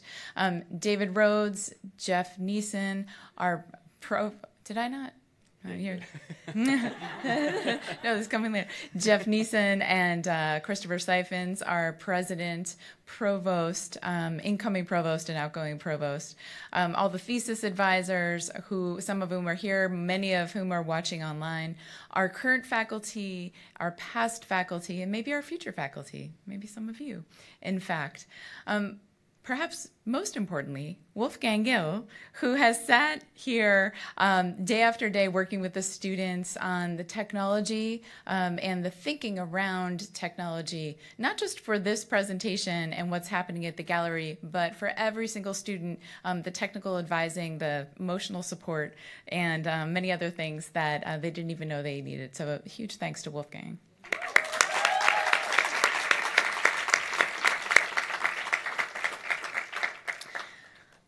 In 1947, as many of you have heard me say before, Silas Rhodes, who I just spoke of, and Bern Hogarth started a program here in New York City, so just over 70 years ago. That program was intended to blend the boundaries between academia and the profession, the city and the school. And that school was called the Cartoonist and Illustrator School, which went on to become the School of Visual Arts, SVA. That kind of blending is very much what we see here today. The blending of real users, real communities, and real problems, and the students taking the lens of interaction design and placing it over those to create new solutions and new opportunities. Interaction design is a way of thinking. It's a different kind of lens. It is a way of doing things. It is not a thing. There is no thing called interaction design, but rather it is a way of doing. And I think this blending of profession and academia, city and school, is something that the students will take away. And I wanted to take a moment to congratulate them and welcome all of them up here on stage one more time. Come on up. The class of 2018 has molted and has one more step before they finally leave SVA.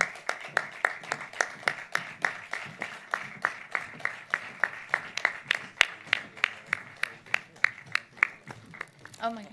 Thank you so much. So my invitation to you, of course, join us in getting to know them better, getting to know all the people here better this afternoon over at the SVA Gramercy Gallery. Join the invitation of these bright minds in making change with them for all the ideas that they've put forward. And yeah, join us again and give them huge congratulations. Thanks, everyone.